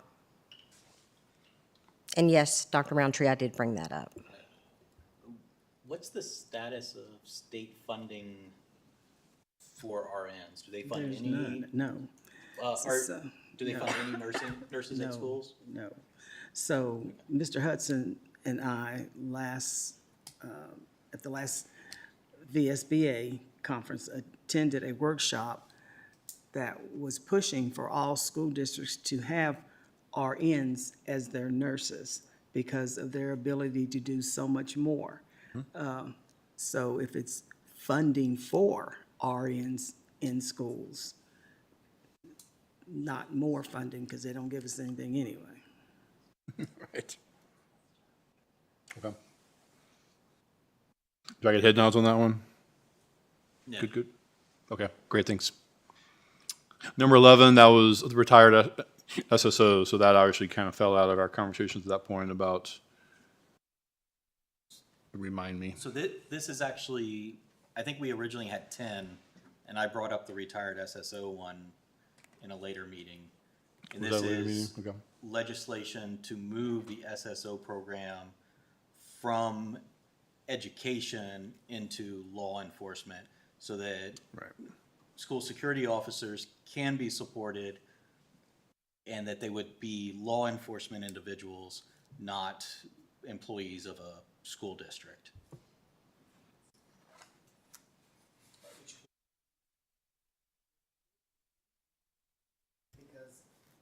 If I understand how this works, it's the retirement that they would lose if they are working for a law enforcement agency. So just allow them to get their retirement. Right.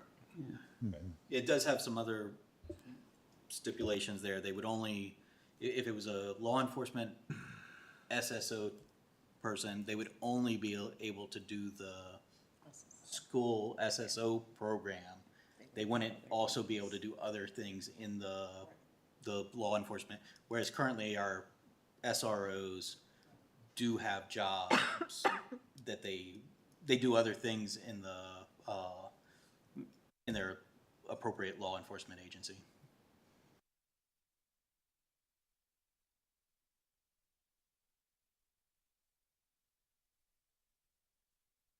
Do we have support for that?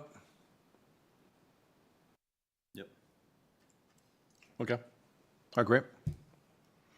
So then the last one, this was definitely one that was kind of suggested after the fact, but the school board taxing authority. Yeah, so our Board of Supervisors recently had some discussions about potential for a shared revenue program where the school board and the Board of Supervisors would come to an agreement and a percentage of revenue, total revenue, the state revenue, federal revenue that comes, everything to the county would be split on some percentage basis. And if the revenue from state and federal for schools went up and other revenue was lacking, then we would just get other portions of that revenue, get the total funding split. The synopsis of the discussion, as I understand, is there wasn't a whole lot of support for it on the Board of Supervisors level.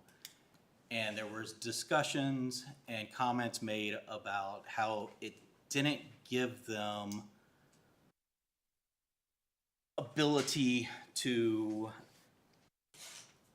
modify the budget if they had expenses that they needed to take care of. And by that, they mean take money from the largest pot that they have for some other program that they want to take care of. Now, I understand that, like, it must be nice to be able to say, we need money to do something. Just not provide the increase of revenue to the school that is appropriate for the split between the two agencies. And if they want more money, we'll blame them for raising taxes. And that's the story under no matter what political party is in authority. This gets away with that, or it just gets rid of it. We have a commissioner of revenue, they collect revenue, we tell them our tax rate. If people are upset with us providing the services right as a school board for the tax rate that we set, they vote us out.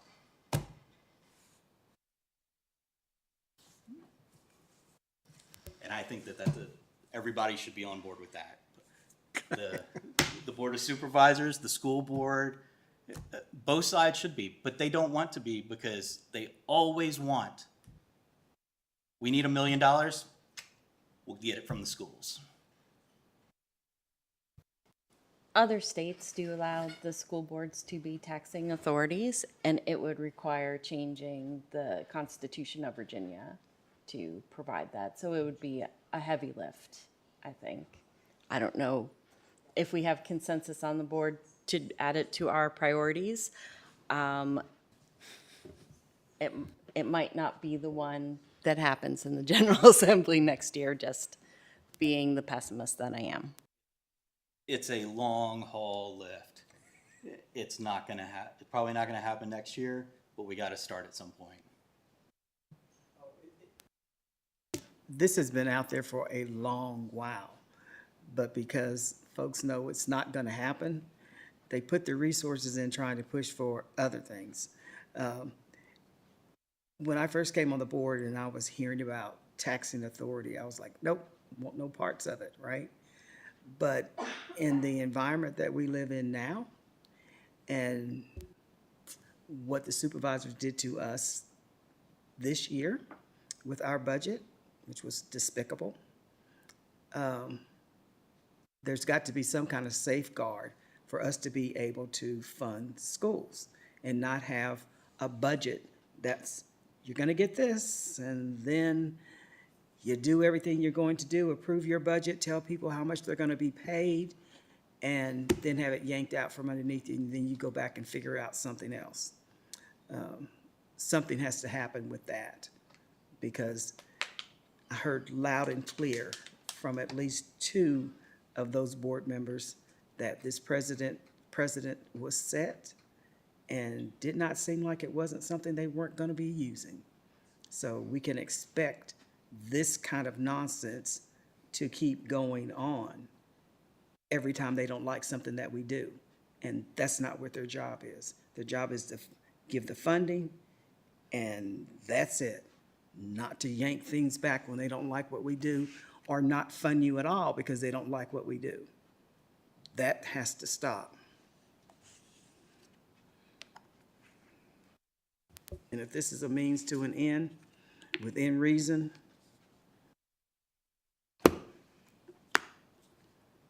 More thoughts on this one?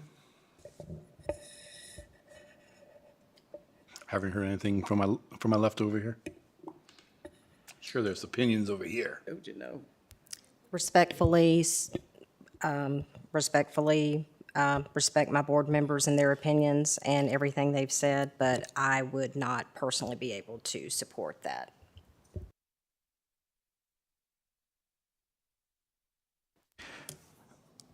I'm fine leaving it on to send a message, if nothing else, to the Board of Supervisors. I saw that presentation. I knew that was never going to fly. I was not surprised at all at their response to the proposal.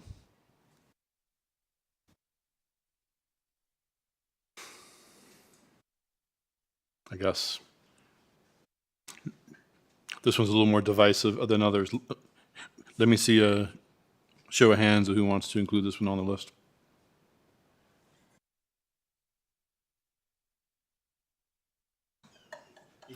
I mean, I'm coming off the board, but I'll tell you, as a board member, if you talk to your board of supervisors representative and hear the horror stories about people coming up to them in the grocery store, how dare you raise my taxes, right? I would not want that as a part of my job. I wouldn't want that for you, but if the majority of this board wants that to be a part of their message, then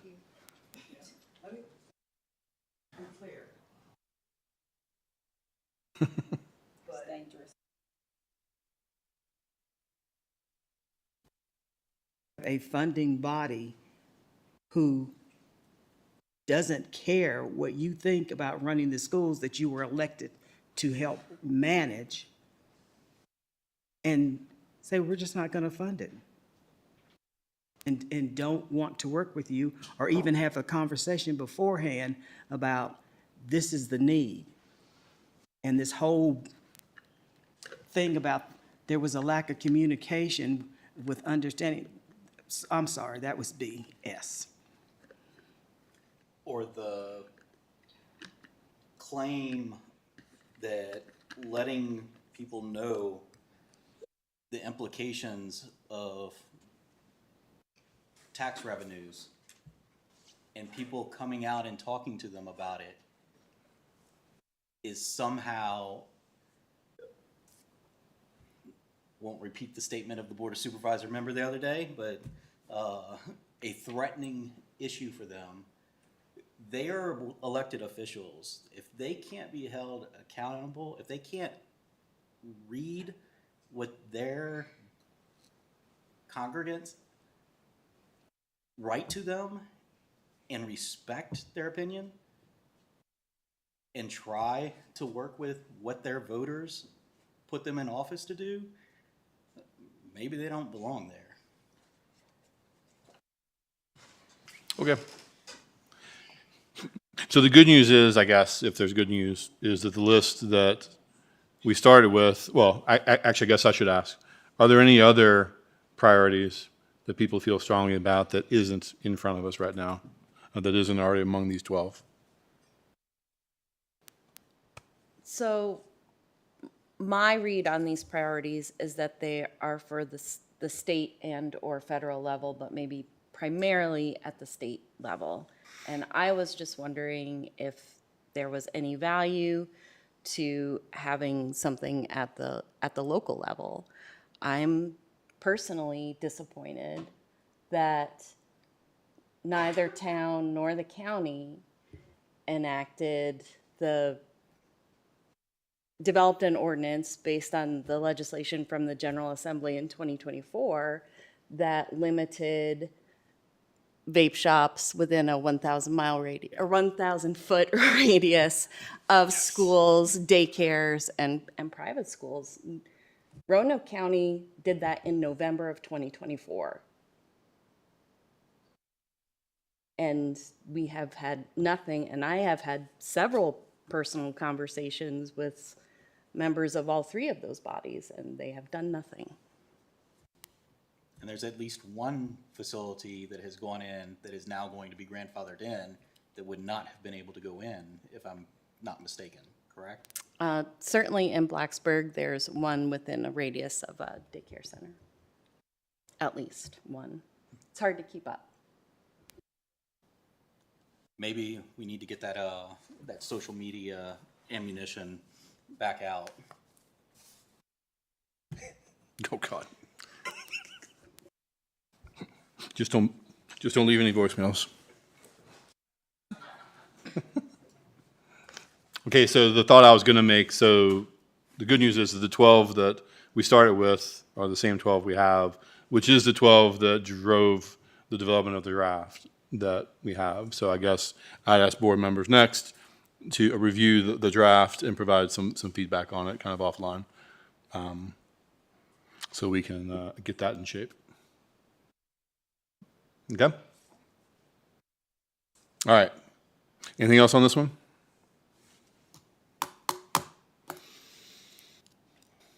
All right, all right. That brings us up to unfinished business. Are there any items of unfinished business?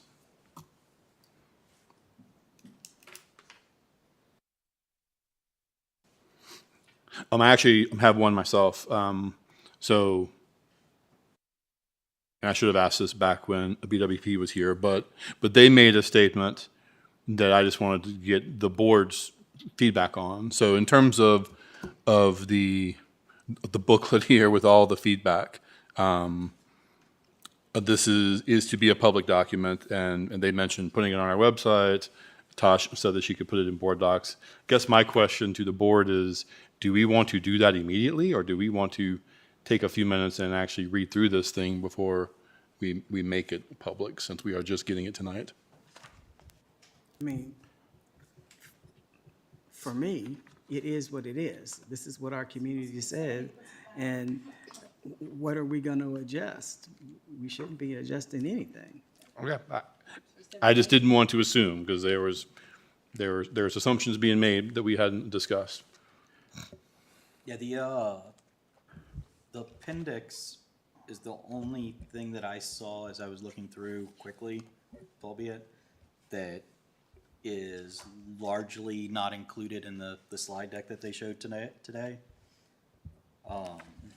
And it's all good quality information. I mean, And the whole point of why he didn't want to make it shared in advance was so board members have a chance to review it before you got questions from the public. You still want to have a chance to review it if it gets released tonight. That was his excuse for not getting it to us in a timely manner. Okay. but that doesn't, not sharing it doesn't give the public a timely manner to review it either. I mean, yeah, there might be some people that are gonna, if we post it tonight, gonna stay up till 7 o'clock in the morning, and they're gonna read the whole thing before I get to read the pages that I haven't read yet. But yeah, who? I don't know. There's somebody. That's. I'm fine releasing it. Okay. Okay, great. I just wanted to ask the question. I didn't want to make any assumptions. All right, any other items of unfinished business? Any items of new business? So, Yes. I just have a quick question. So if memory serves me, that we were supposed to get a presentation on the grade point issue in October.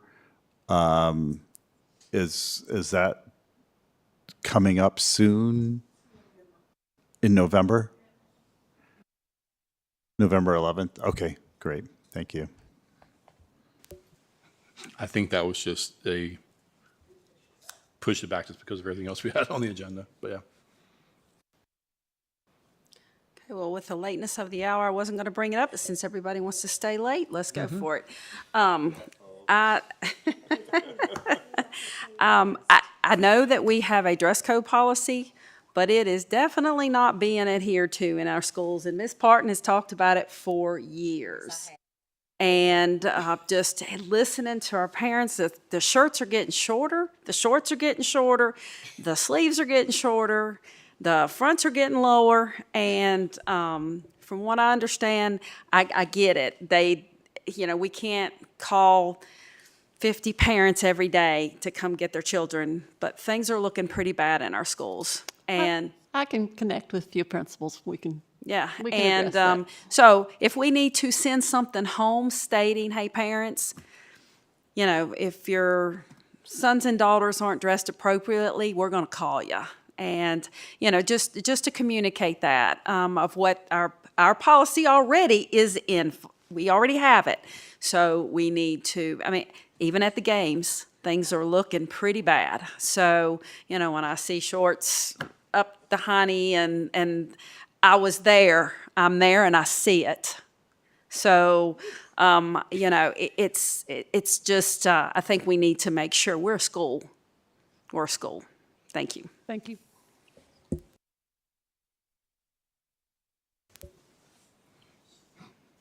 Board, any other items of new business? Was there a second one that I heard? No. Okay. All right. Any announcements? I do want to say, I think the track at Eastmont is 99.9999% finished. Am I right in saying that? It looks phenomenal. I got to see it at the homecoming game Thursday night when I went to the, and then the parade was Monday. So I actually saw it Monday because I peeked over when I went to the homecoming parade. But Thursday night, I actually got to see it up close, and it is absolutely gorgeous. So if you guys are down the mountain or you're bored and you just want to go take a look at it, it's something to be very proud of. I'm so glad it's finally done. After years of pushing and begging and pleading, those students have a beautiful track. So thank you to everybody involved with that. It looks amazing. Great. Anything else? Yeah, just congratulations to our students and staff on successful completion of the first 9 weeks of class. And a reminder that there is breakfast for all students at no cost to the students at all of our schools. And you can take advantage of that. Hopefully, we will be able to extend that to lunch programs, and hopefully it will be with state funding for both next year. But it'll be through county fundings. I just want to thank Dr. Megan Hawley for giving me a little tour of Beeks Elementary. I think it was last week.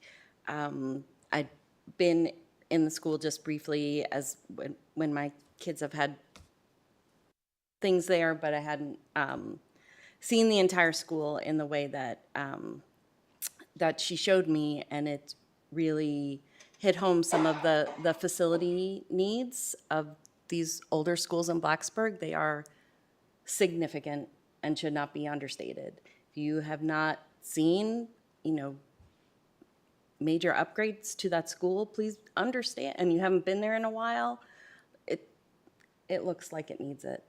And to go back, I guess maybe this is old business, when we approved the funding for the playground equipment there, they have a slide that's been boarded up since before COVID. They have other playground equipment that's taped off because it's not safe, as well as a very steep hill down to some of their play equipment that isn't accessible for every kid. So $80,000 for playground equipment may seem like a lot, but it's really not even enough.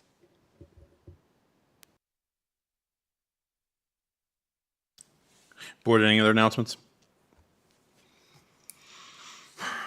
All right, great. Upcoming school board meetings. Our next regularly scheduled meeting is on November 11th.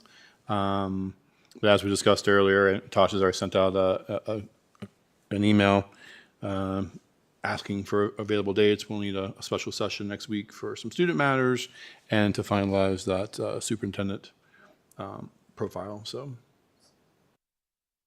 okay. And with that, I adjourn this meeting at 11:26 p.m. That's right.